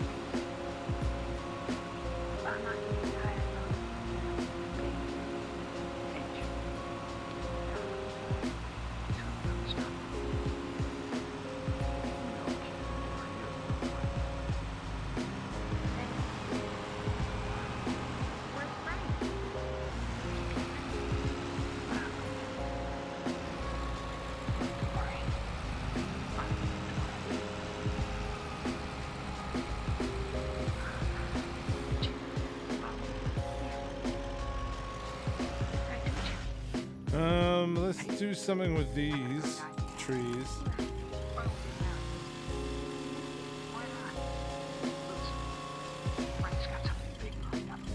I was just wondering if we could get rid of this shit. But nope. How does that sound? Jimmy, it sounds wonderful. Oh, honey.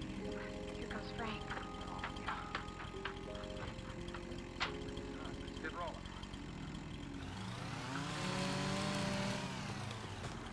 You didn't get any gas. No? How was it? Not bad, not good. That's all he had. It's okay. Jimmy, what is it? Jimmy, what happened? Something happened. Are you everything all right? Putting the back? No, all clear. Okay. Well, we saw the hole for a while. Jimmy! Hey, Frank. I don't want to take a whole bunch of trees down right now, because then it'll get all be annoying to try and move the vehicle. Oh no, is it one of these trees?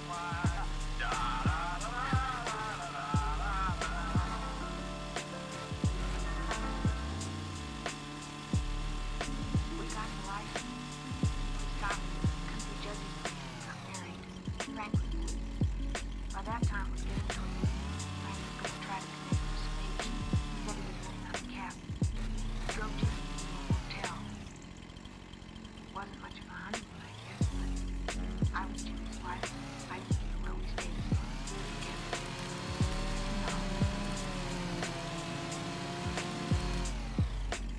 Wonder where they're going. Out west, happy honey. Jimmy is wonderful. Oh, married people, huh? Yeah. Jimmy, what happened What happened? at the gas station? The money Frank gave us, he got at the gas station, didn't he? For what? But hold on. I'm sick. No, I'm not mad. Frank, he's a real dope addict, isn't he? Yeah, he's so bad. The story goes crazy. Are you, Jimmy, What? hooked? Of course not. Do you use it? Maybe a joy pop once in a while, just for kicks. Well, I haven't got a habit. Just now. Fine, probably. I'll get it. No, you wait here. Safe place. Okay? Yeah. Partner and I'd like to be outside. Yeah, they tell us 75 miles east of here. Checking all 8 arrivals. Officer, he didn't have anything to do with any holdup. Stay out of this, Doris. Well, we just got married, see? We got married. He's been with me all day. Do that. Just got married today, huh? These trees suck. Yeah. Thanks. Oh, say. How old are you? 21. Yeah.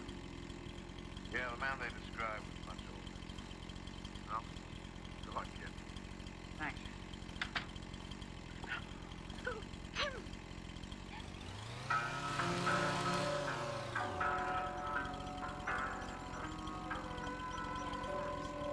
I was part of it now. I lied for him.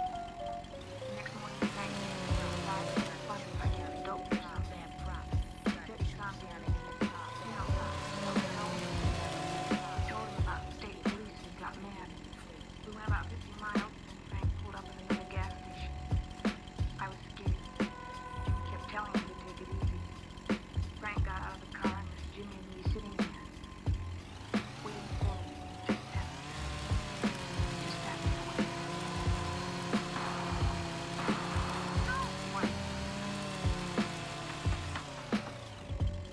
Frank? Where? Yeah, what's that? Frank? Yeah? Did you have to kill him? I don't like worth it. But you didn't have to kill him, did you? I don't like cops on my neck. Why did you have to kill him? Because I had to. That's why. Now shut up.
Can you change that field of view? From now on, you earn your way. What? I said from now on, she earns her way. Now, listen. You heard me. And I want you coming in on the job. You with both of them for a time. Use her for a lookout. Why does she have to get into this? Because she's hearing we're feeding her, that's why. Listen, now you listen, Buster. After we hit the big job in Frisco, you're on your own. I don't care what you do. You take the cut and scram, but until then, I'm the boy. I'm not gonna do it. I'm not gonna do it. Why can't you quit, Jimmy?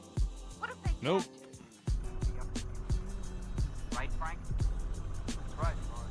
It's up to you.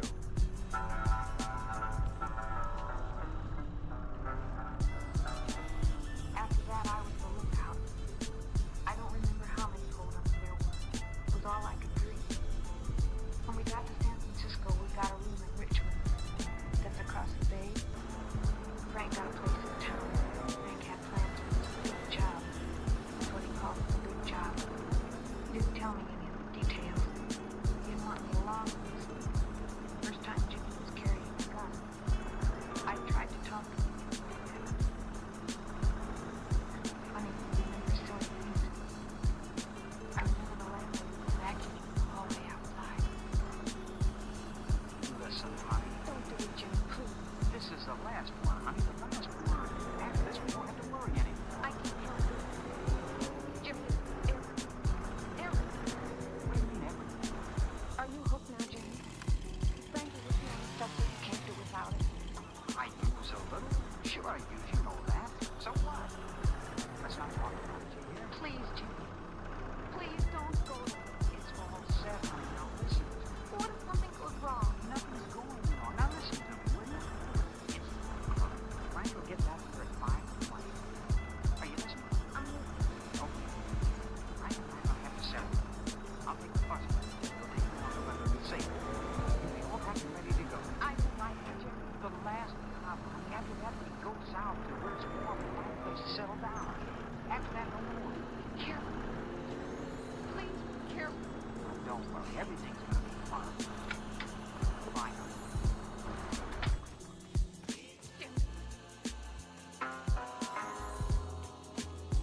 I didn't have a radio or a newspaper or anything. I just sat there and waited. And I began to feel sick. Sicker than I ever felt before. Might as well do it. I thought it was because I was nervous or something. I went out and saw the landlady. She told me to lay down and she went to the doctor. The doctor came and gave me something that went away. After 6 o'clock tomorrow, it was all out there.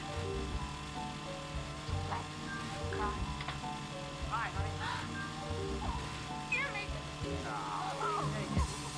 Listen, I can't cry. I'm not. Everything was perfect. Not a hitch. I've never seen a kid. Don't be silly. They can't. Where'd you like? Waiting here. Not here. I took the bus. You had the car. You should have been here long ago. Hey, maybe they picked him up. Think they did? Otherwise, he'd be here. Well, I hope not. I told him I should have taken some of the money. We haven't got any to go. Jimmy, Yeah? I thought that time. Well, I got sick again. I had to have a doctor. When? Well, you were gone just now. What was the trouble? The doctor was here. He said I have a baby. What? Honey. What are we gonna do? Oh, baby. What are we gonna do? That's wonderful. When Frank gets here, we'll have a big celebration. That's what we're going to do. We'll celebrate all of it out of L.A. Where is it? It's what? House. They never got it. Do they see you? I don't know. All I know is we can't stay here. What about Frank? He's got the money. He's got the car. I'll tell you what. We'll wait here till morning. And I'll go down and get a paper. The paper will tell us whether they got it. Jimmy, I'm cool. Don't worry, honey. Frank will be here. He's too smart for those double cops. He'll be here. Oh. I'm getting shaken. Sure could use a fix.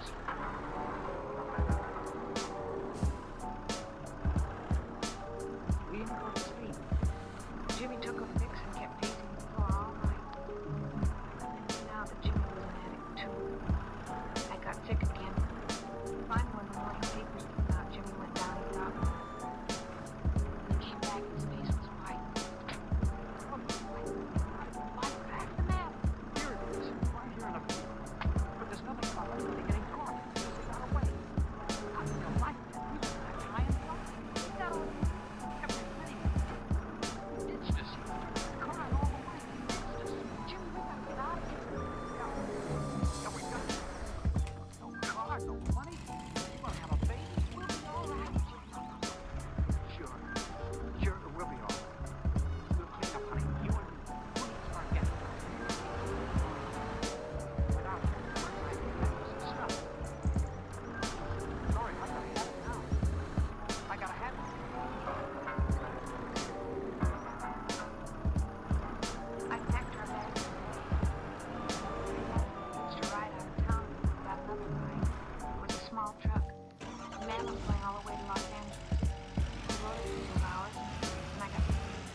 $20, that's not bad.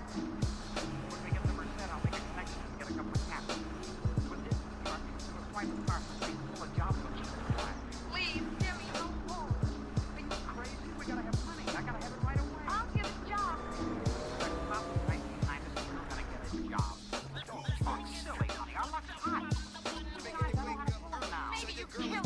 Jimmy, No, I didn't hit him that hard. I didn't kill him. Jimmy, what are we gonna do? I told you. I can't take it anymore.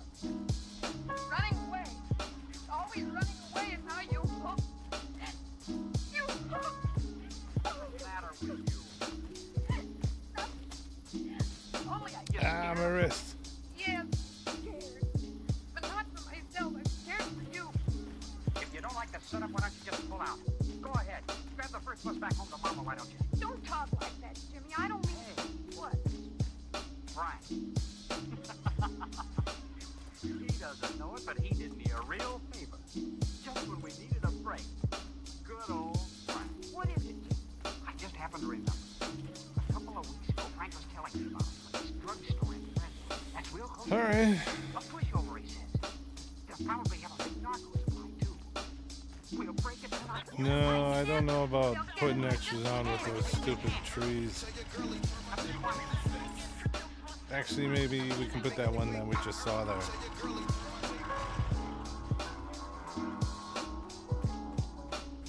I tried to talk him out of it, but he got mad. We ditched the truck and Merced, and Jimmy used up his last cap. About 9 o'clock that night, we got a ride into Fresno and got up the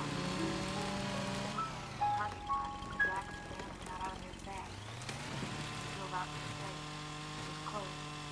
Jimmy was like a crazy man. He knew there was narcotics inside the store.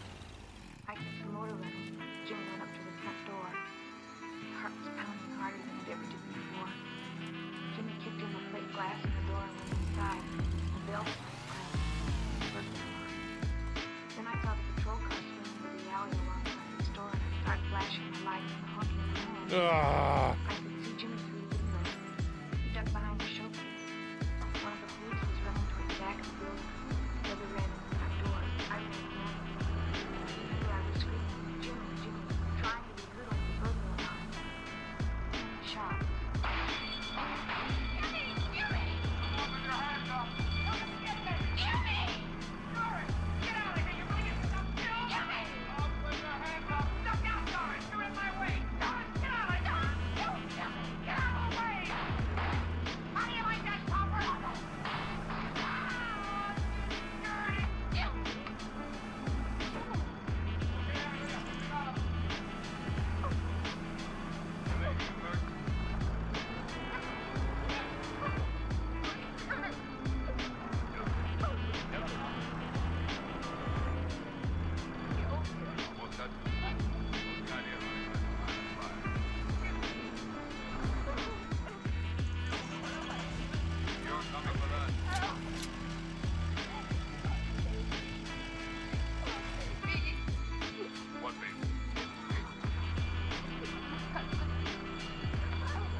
Fuck. Extradited to Ohio to stand trial for murder. And the state of California has hold on him for grand theft auto, robbery, and burglary. Now, Doris King. I made this broadcast in the hope that someone may benefit from our mistakes. My husband Jimmy was only 18 when he died. Frank's 23 and you might say his life's over too. A lot of boys and girls are following in our footsteps and don't know it. I'm a ward of the juvenile court of Merced County at the Young Tyro State School for Girls. I'll be the ward of the court until I'm 21. Because of my broken finger, straight classes. I'm thankful too that I escaped becoming a drug addict. I guess I'm most thankful of all for that because I've seen what it does to you. Can I? Night, Mom.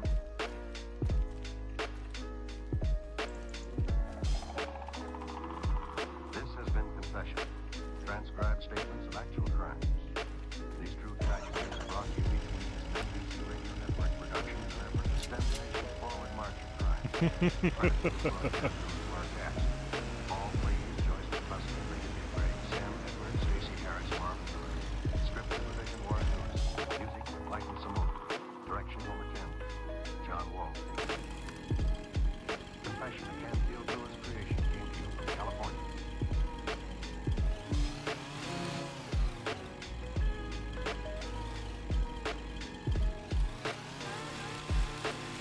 The Anchor Hawking Glass Corporation brings you Crime Photographer.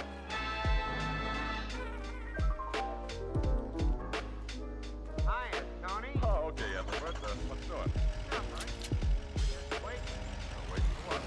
Waiting for you to say those wonderful words. Oh, you mean about Anchor Hawking being the most famous name in glass? Well, not gonna say it. Why not? Well, because I think the Anchor Hawking people would rather have you remind everybody that the march is done. Hey, that's right. And I hope that everybody wants to be in step with that with me.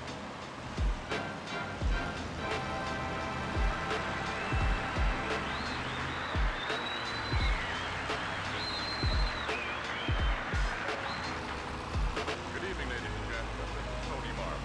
Every week at this time, the Anchor Hawking Glass Corporation of Lancaster, Ohio, is more than 10,000 Race the school bus. bring you another adventure of Casey, Crime Photographer, a cameraman who covers the crime news of the great city. Written by Alonzo D. Cole. Our adventure for tonight, The Miracle. Late afternoon, the richly furnished master bedroom of the clothing factory. Beside a great canopy bed stands a handsome dark-haired young woman and a deferential, quietly dressed young man. The bed itself lies an old man, grave face and wrinkles, with sunken eyes like tears. In a voice that quavers with weakness. Ooh. It's less than half an hour since Mr. Weldon telephoned him, Father. Less than half an hour. That means nothing to you, Marion. You have years of life ahead of you. Doctors say I have only a few months at most. All right, we got a bit more Weldon. money to go, and then it's Really ours. believe this new doctor can save. Dr. von Tellberg has accomplished some remarkable cures, Mr. Blaine. I have great faith in you. Marion, it was your fault. I don't share your secretary's faith in this Dr. Von Felder, Father. As I told you before, other medical men consider him a charlatan. Other medical men are envious of his success. What's success, Mr. Weldon? The man runs a tiny private hospital where he claims to cure disease. The reputable physician pronounced him curable. According to my information, he hasn't cured a single one of his claims. Only because organized medicine refuses to accept his truth. They marry him. Even if his hospital is very compassionate.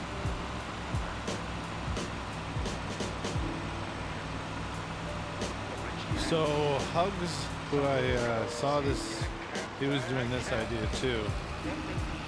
I saw that he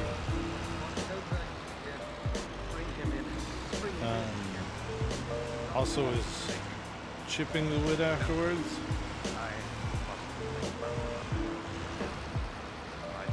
Cause like we're running out of trees here. He tells me some wonderful things about you, Doctor. I hope to desert. So we're gonna have to move You over. wish to examine Father.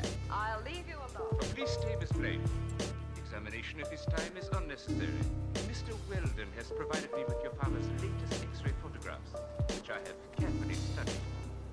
Mr. Blaine, I can practically guarantee to restore you to health. Yes, but I will effect your cure only upon my own terms.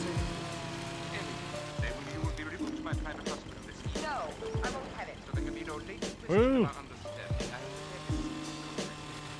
will and sign it, Mr. Blaine. You're not signing. I'll never sign it. Do as I say. When this is signed, Miss Blaine, much would have been touched.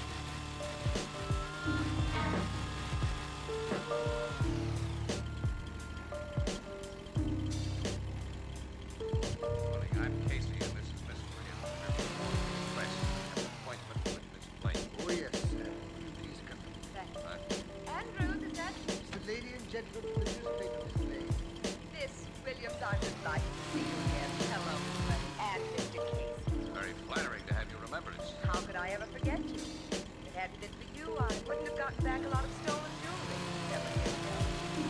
And to show my appreciation, I determined that you'd have the first and exclusive story about Dad. We're certainly grateful. I'll say we are. We're tickled that you have such a story to have. A miracle has happened, Mr. Casey. A perfect miracle. Your father's completely recovered. He's in 6 months ago, well, as all of my friends know, I had no faith in Dr. Von Telberg, and thank heaven I was wrong. Wait till you see Father.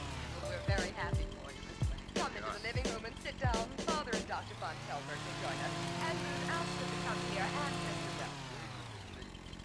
We've heard of this Dr. Hans von Telberg. He runs a little private sanitarium out at the edge of town.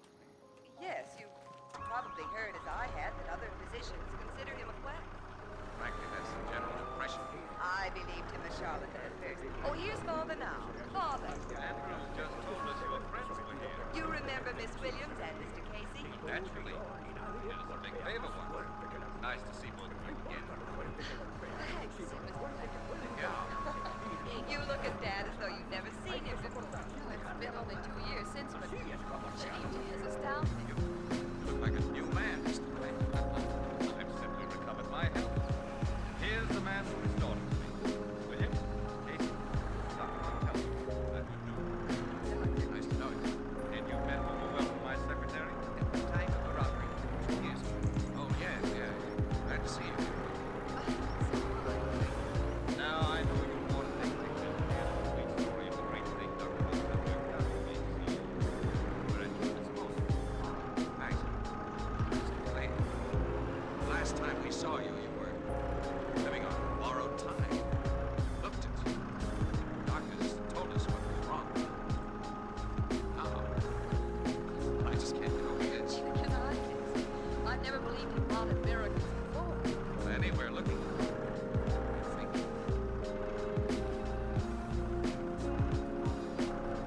I don't know what's eating you, Casey.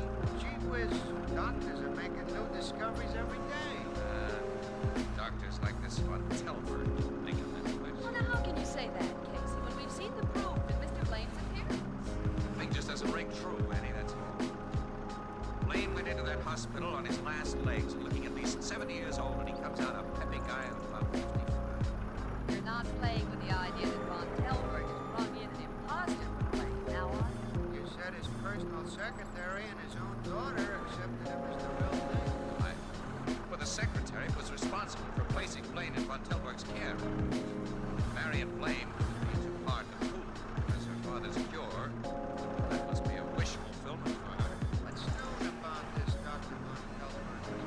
Very little. He's convinced the authorities that he's qualified to practice medicine. Most of his life was spent in Germany. Yeah, it's pretty hard to check with a guy like that. You know, for my dough, he's a crook. And with the publicity he'll get out of Foster Blaine's cure, he stands to make a couple of $1 million. With newspapers stiffs like Miss Williams and me helping you do it. But we've seen evidence of his cure, Casey. He deserves the success we'll help bring. Maybe. Hello, Anne Williams speaking. This is Marion Blaine. Oh, Miss Blaine, how are you? I'm all right, thanks. And your father? He's just as you saw him last, a month ago. Oh, that's splendid. Miss Williams, I'd like to have a talk with you and Mr. Casey. A confidential talk. No, I don't think so, but can the two of you come to a halt at 8:30 this evening? Yes, we'll be off duty. I hope to be alone at that time, except for service. I'll expect you. What is this all about? I can't pretend to understand. I mustn't talk any more now. Please come.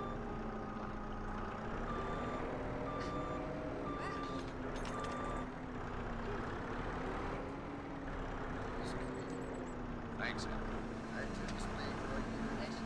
Miss Williams and Mr. Casey, I'm so glad to see you. You may go, Andrews.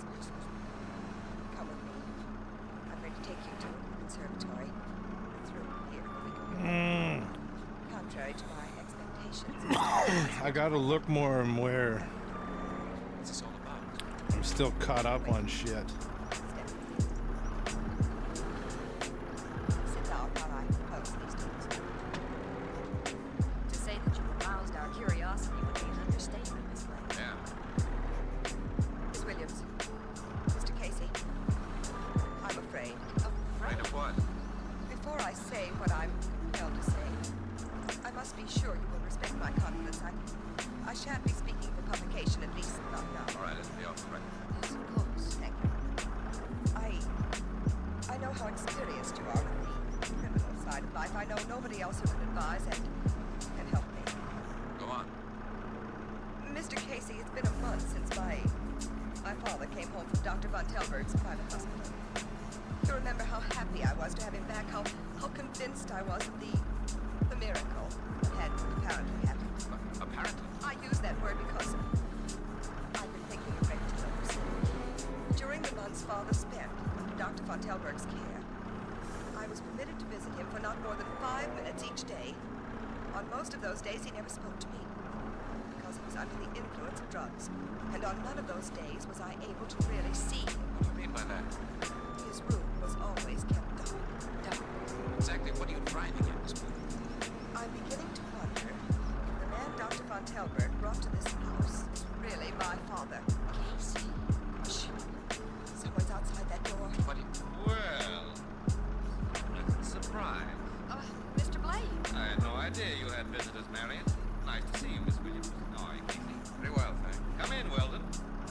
Old friends of ours are here.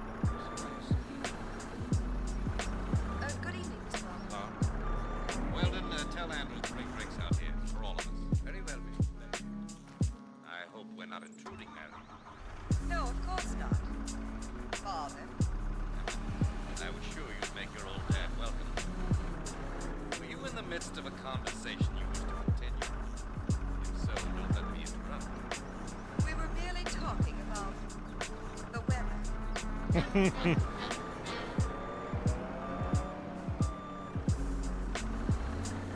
Blaine was listening outside the conservatory door. We sure are. That secretary Weldon was listening with him, Logan. What happened after Blaine and Weldon joined you, Casey? They never left us until finally we had to leave them and go home. This happened the night before last, yeah? Tell Logan about Jensen. Yeah. I phoned Miss Blaine's secretary. His name was Reacher until late afternoon.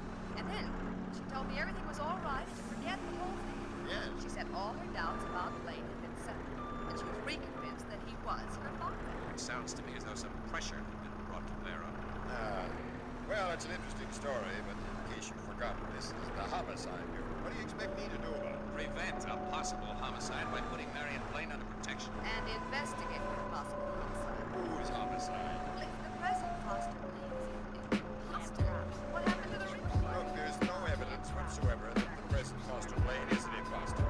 Or Casey, the guy's accepted as the real McCoy by people who've known him for years. And what's more important, banks honor the checks that guy draws as Foster Blaine. Because of those checks, the bank honored. There's a couple of $1 million worth of reason for an imposture, Logan. Look, we know that nature never makes exact duplicates. Even twins are hundreds of other people. Nice. Given 6 months alone with two guys who are closely similar, a clever, unscrupulous surgeon could make one the image of the other. Plastic surgery. Of course. And given 6 months of careful coaching by a confidential secretary, the imitator would be well able to pass as the real thing. Yeah, you two may have something after all. I want to have a good look at Mr. Foster lab. Take a keen doctor with him. If any plastic work has been done, you'll know. I'll take it. Homicide Bureau, Captain Logan. Yeah, I've got it. Go on. Well, keep everyone out of the room. Don't let anyone touch anything there. We'll be with you right away. Goodbye. What was that, Tom? What was that? I was talking to Miss Marion Blaine. Mary. Blaine. Just found her father murdered. Her father? In the same room with his secretary, Weldon. He's an apparent suicide. If you've been shopping recently in chain stores, department stores, hardware stores, or any other store selling chinaware and glass, you undoubtedly have seen Jadeite, the beautiful new kind of dinnerware developed by Anchor Hocking. Jadeite, spelled Jadeite. Jadeite. As its name implies, it's jade green in color and has the lovely texture of fine old Chinese porcelain, but its appearance is deceptive, for Jadeite is as sturdy and heat-proof as the Fire King oven glass you use for baking. And here's the most amazing fact of all. Jadeite costs less than half as much as any other dinnerware you can buy. For instance, a Jadeite cup and saucer costs only 15 cents. So why not add new interest to your dinner table by getting a Jadeite dinner service this weekend? A complete 35 Not bad looking Jadeite stuff. Costs less than $5. Beautiful heat-proof Jadeite is the newest triumph of Anchor Hocking. Ah, shit.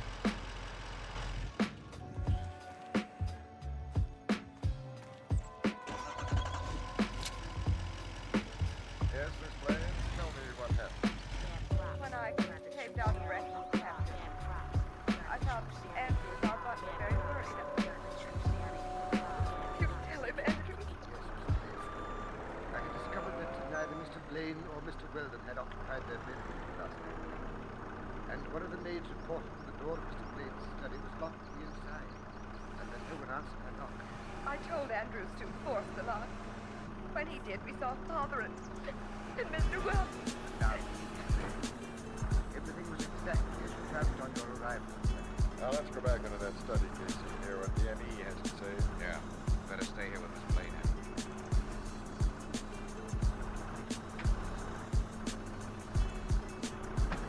What's the word, Doc? It looks like murder and suicide, Captain. Blaine was shot twice in the chest from a distance. Weldon had a single bullet through the temple. The gun muzzle was held only a few inches away. What time did the two guys die? What, about 2 o'clock this morning?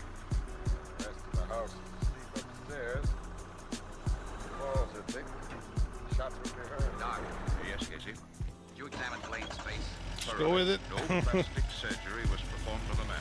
There isn't the slightest indication. Another of your big ideas gone haywire, pal. And how? Now, why should Weldon kill his boss and then do a herring? That's for you cops to figure out. I haven't even a haywire idea. Sick. What have the cops figured out about that murder and suicide, Casey? Well, that Secretary Weldon had banked a lot of dough afterward, over $100,000 during the time the plane was at Von Telberg's private hospital. Apparently, Blaine got wise that Weldon had been robbing him and accused him of it. And then Weldon got desperate and shot Blaine. Yeah.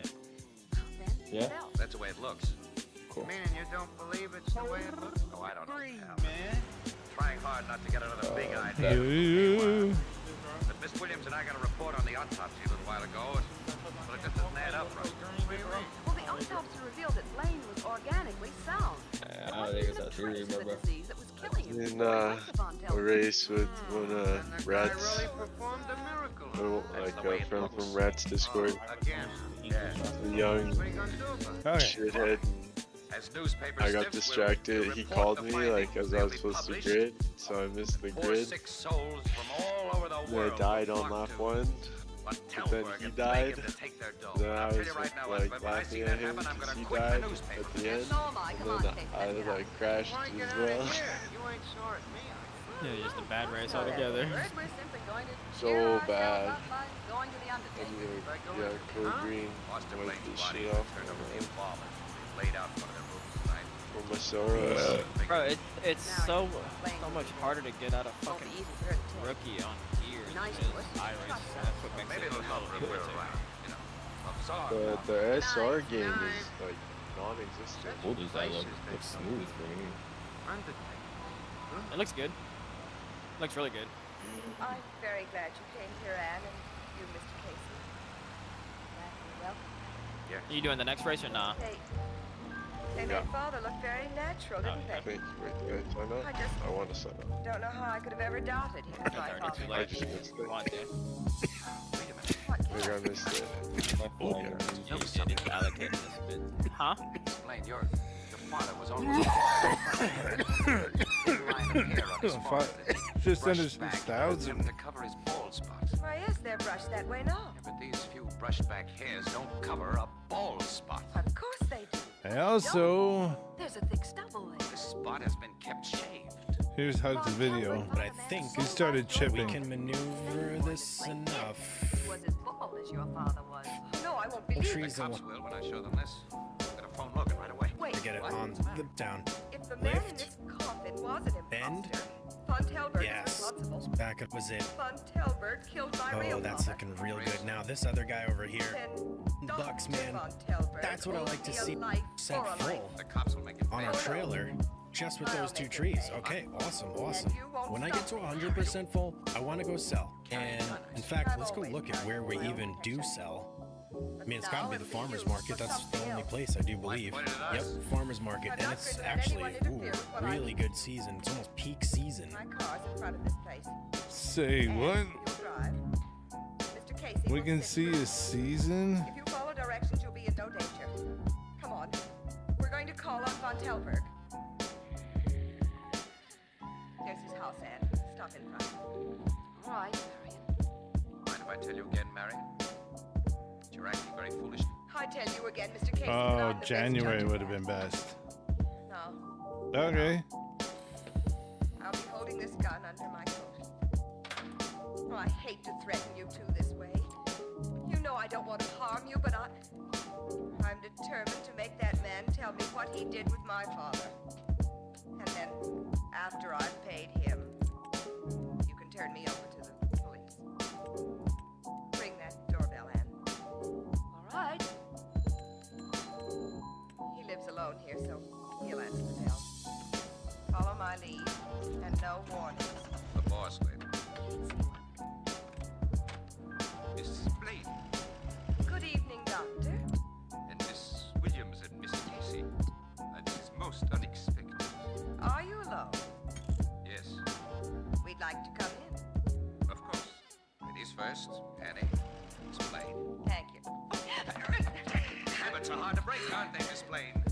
You shouldn't have acted the lady and let me get behind you. You've got a gun, Casey. Yes, I've got her gun. Close the door, Annie. Yeah. What is the meaning of this? That's something you two murderers are going to tell us. Two murderers? Yes, Anne. Marion Blaine is number one, and this guy is only a stool. You're mad. Oh, no. Had time to do a whole lot of thinking during our trip out here, Miss Blaine. A hunch Von Telberg will straighten out everything when he realizes you came here to kill him. That's a lie, Doctor. Listen, Von Telberg. She knew we discovered that the dead Foster Blaine was a phony. So she brought us here at the point of a gun. Now, why do you think she did that? I do not know. Well, can't you figure it? The phony Foster Blaine was apparently murdered by a guy who apparently committed suicide.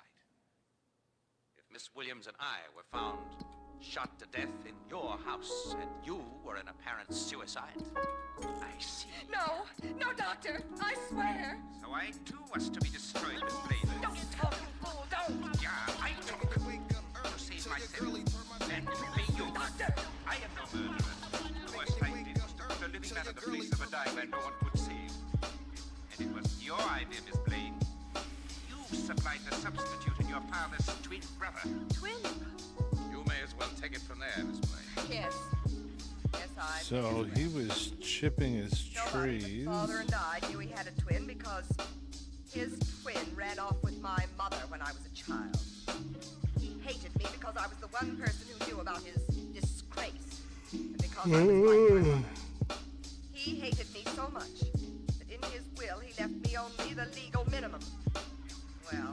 wood chipper. Taught me to hate too. This one. Oh my goodness. So when I learned the whereabouts of his twin brother, Cooked up a big idea with the help of Weldon and Von Telton. yes, Oh, because I think he sold his vehicle for twin that. brother George took his place. George had promised to change Father's will in my favor. When he found himself in the driver's seat, he didn't do it. You had to force his hand by getting Miss Williams and me to the house. Where she knew hinted about exposing. Made the will in your favor the next day, didn't he, Miss Blaine? Yes. How did you look as though Yeah, I don't know about downgrading to a tractor from a truck. after you shot your father's twin, I kissed Weldon as I put the gun against his head. Why not? My father gave December me is nothing a- but hatred for no fault of mine. Why should a woman return to men better than she receives? And he poked the cops.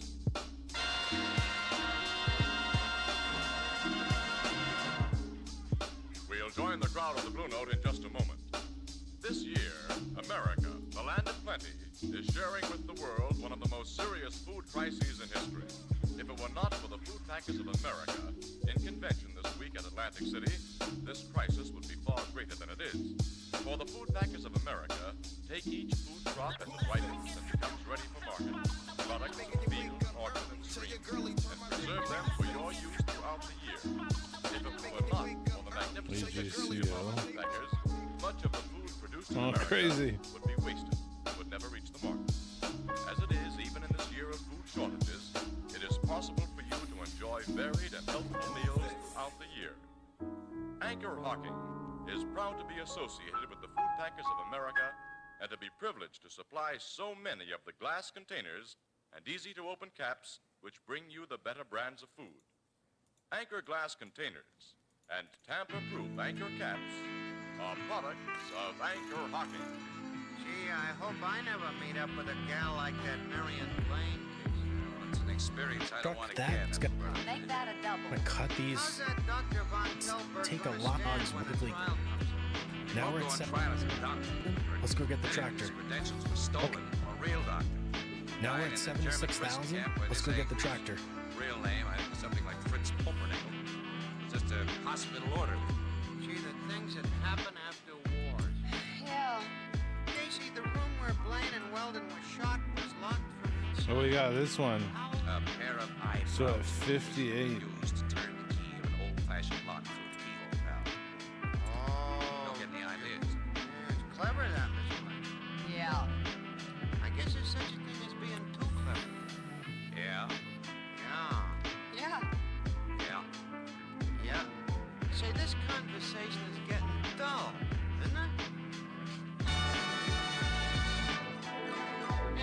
Crime Photographer, starring Stance Cotsworth as Casey, is brought to you each Thursday by the Anchor Hocking Glass Corporation, makers of Fire King oven glass, Anchor glass containers, Anchor caps and closures. All products of Anchor Hocking, the most famous name in glass.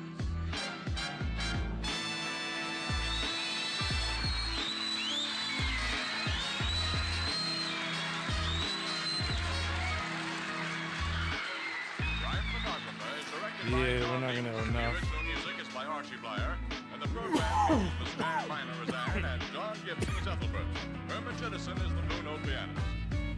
This is Okay, Tony well, Martin that was saying pretty goodnight much for almost the Anchor Hocking optimistic. Glass Well, Corporation that was of Lancaster, Ohio. $9 With grand. offices in all $9 grand for that. principal Nice. So cities if I of can the fit United 9 in States there, and Canada. onto, well, that also opens up a lot of trees. This is CBS Columbia Broadcasting System. All right, what do we have left to get now? We need the trailer. That's the. Here, let's do this.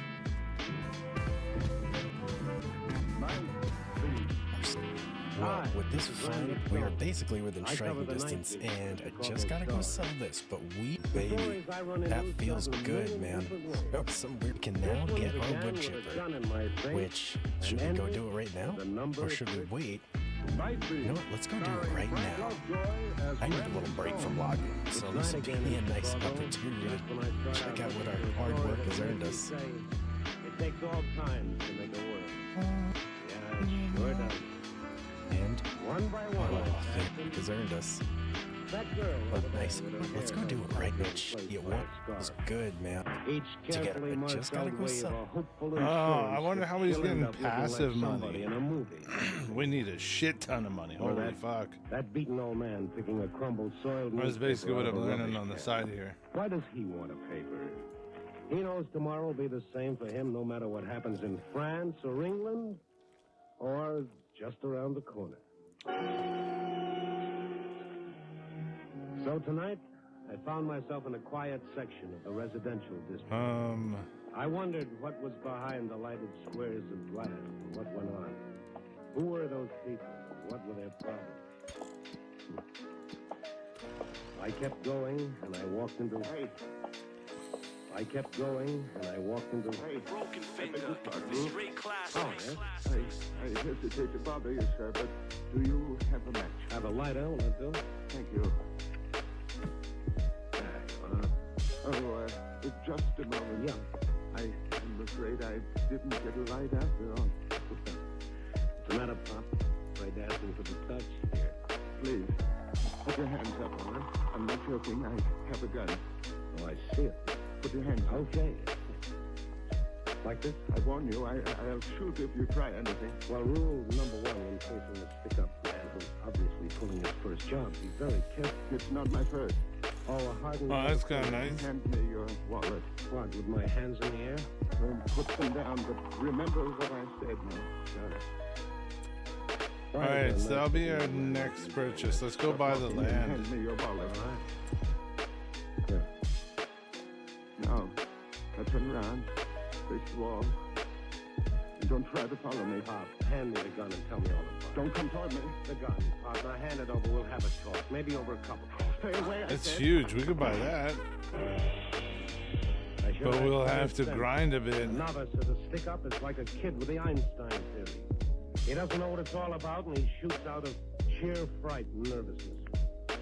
That sharp steering pain across my temple before I blacked out told me a bullet had creased my skull. That's all I remember. Oh, it's that hillside and stuff.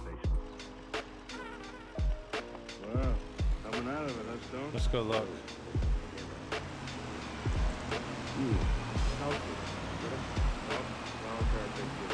Somebody reported a shot.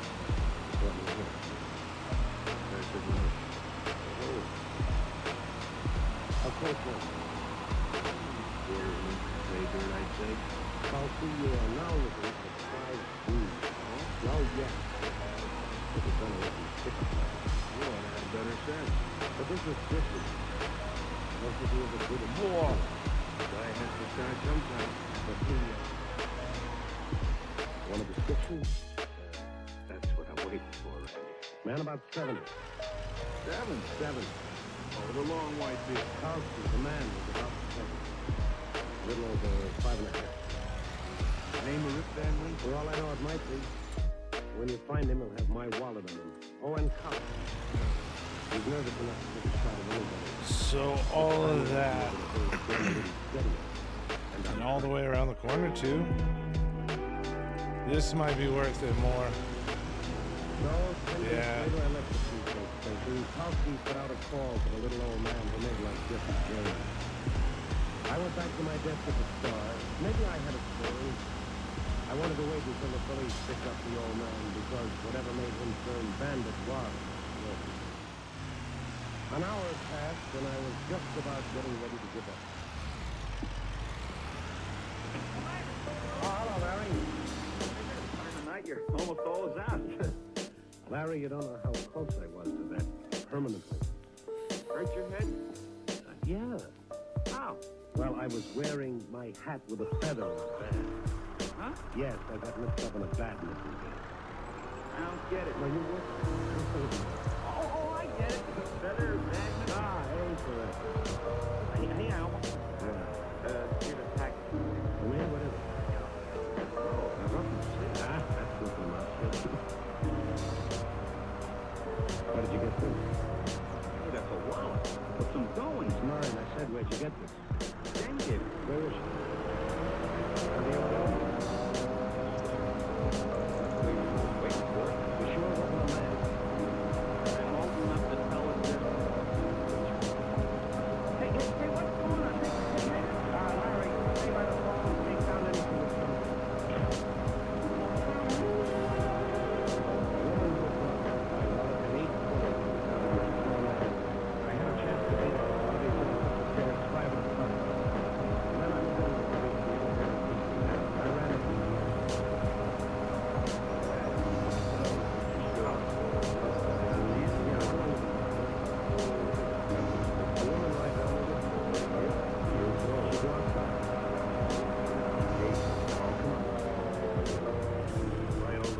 you recognize the woman if you saw again? Oh, I guess so.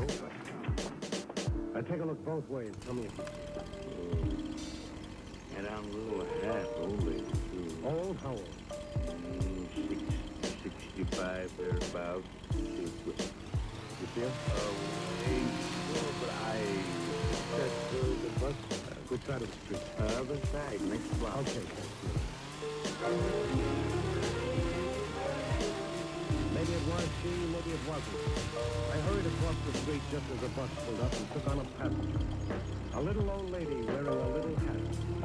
I reached the stop as the bus was pulling away.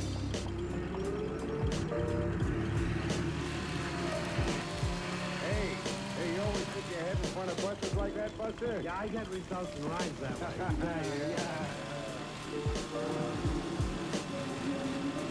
There were other vacant seats in the bus, but the one I wanted was next to a little old lady. A little old lady whose eyes were red, as though she'd been having a real good old-fashioned cry. You didn't even notice me down the seat was better. For a moment, I just sat and watched the frail blue-veined hand pulling on a wet handkerchief. There's something wrong, lady. No, I'm all right. Thanks for returning my wallet. There's $10 missing. Oh, I don't know what you're talking about. I don't know anything about your wallet. You know, it'd be easy to check that. You get off, take a bus back to the Star Building. There's a nice man on an office floor. This is my stop. 2 blocks from the paper, that's a short drive. Now look, I don't know what this is all about, but I'm willing to learn. Now you can either tell me here or we can go somewhere else. Forget it, please.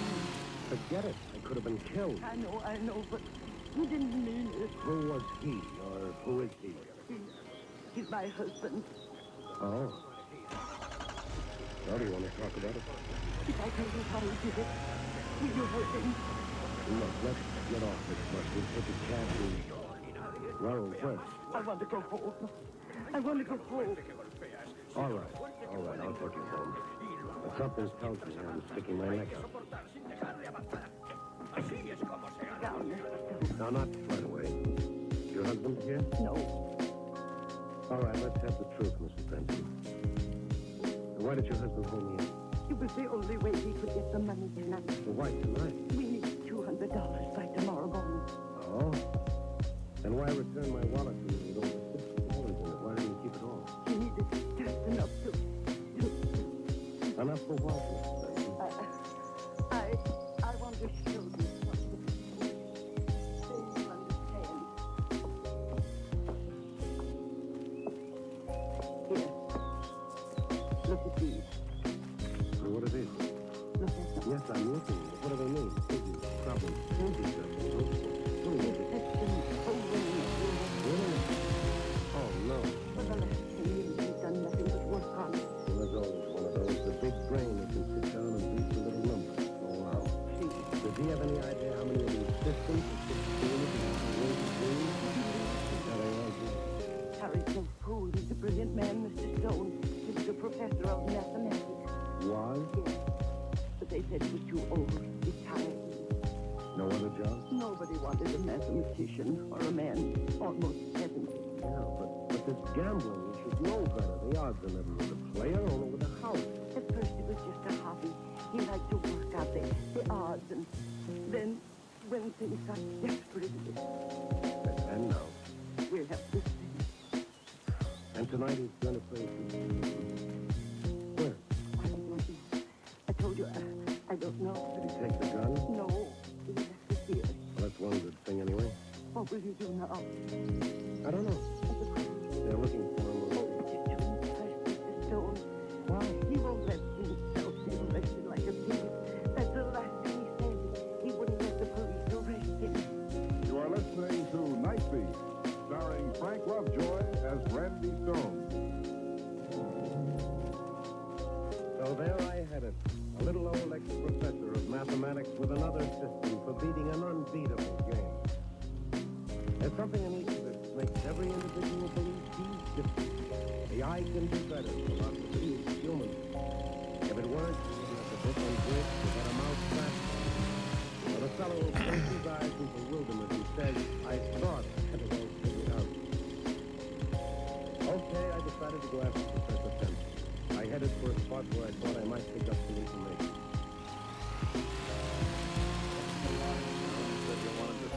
Yeah, just for a minute, fellas. Okay, what? How's the game? I'm a little, I lose a little. Want in? No, not tonight. Tell the truth, Cully, I'm looking for a bigger layout.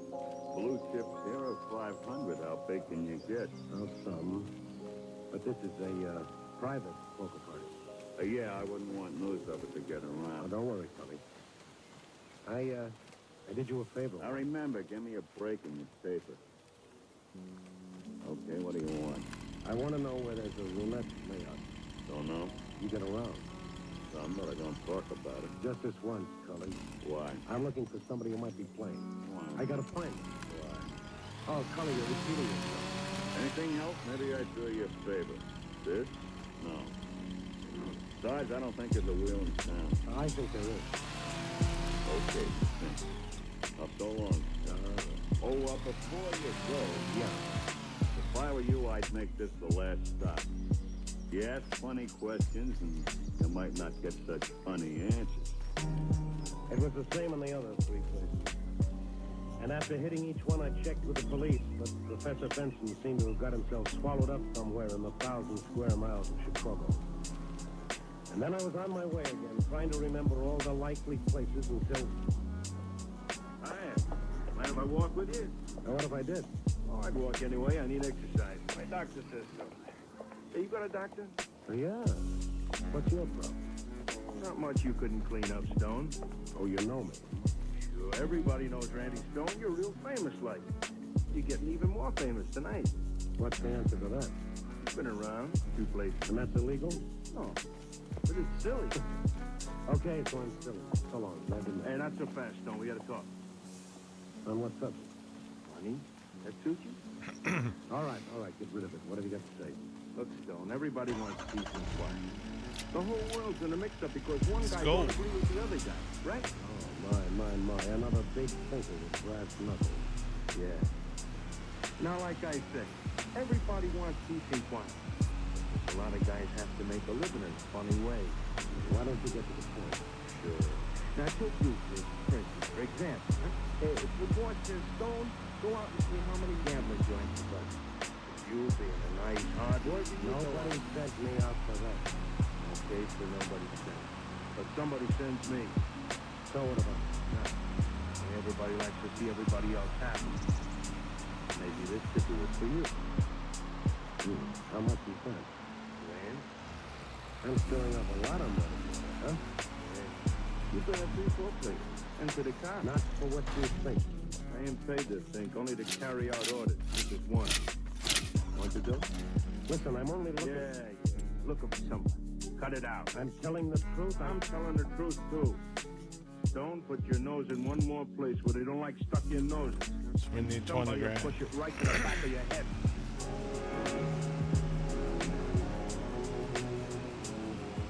Sometime, somewhere, somebody said there's nothing like a quiet fireside complete with license with it. But can you make a career out of it?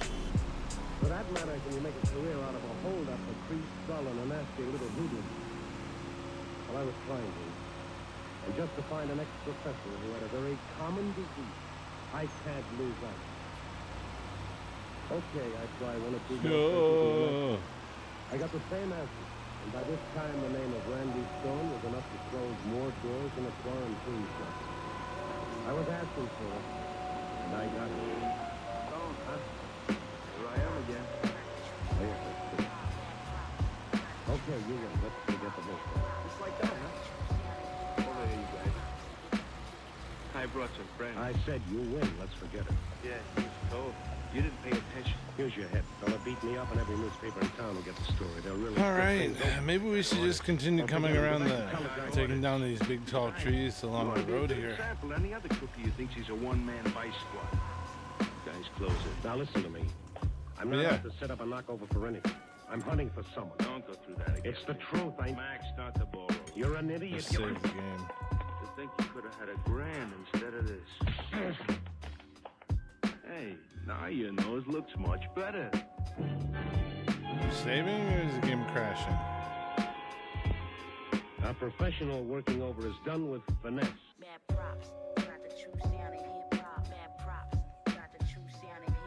Uh-oh.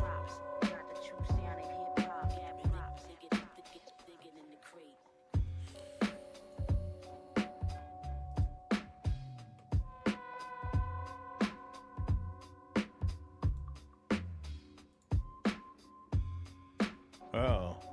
Oh well, let's keep it going. Let's do it.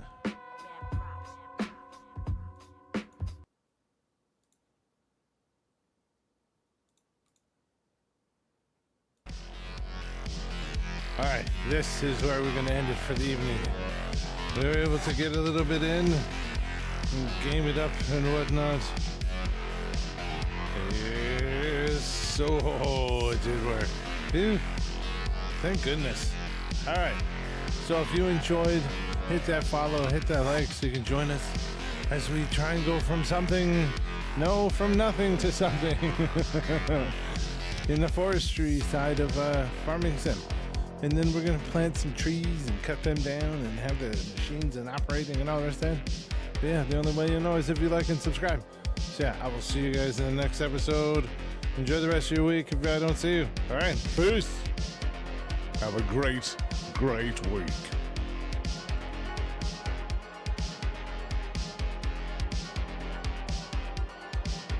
Like and subscribe. Peace.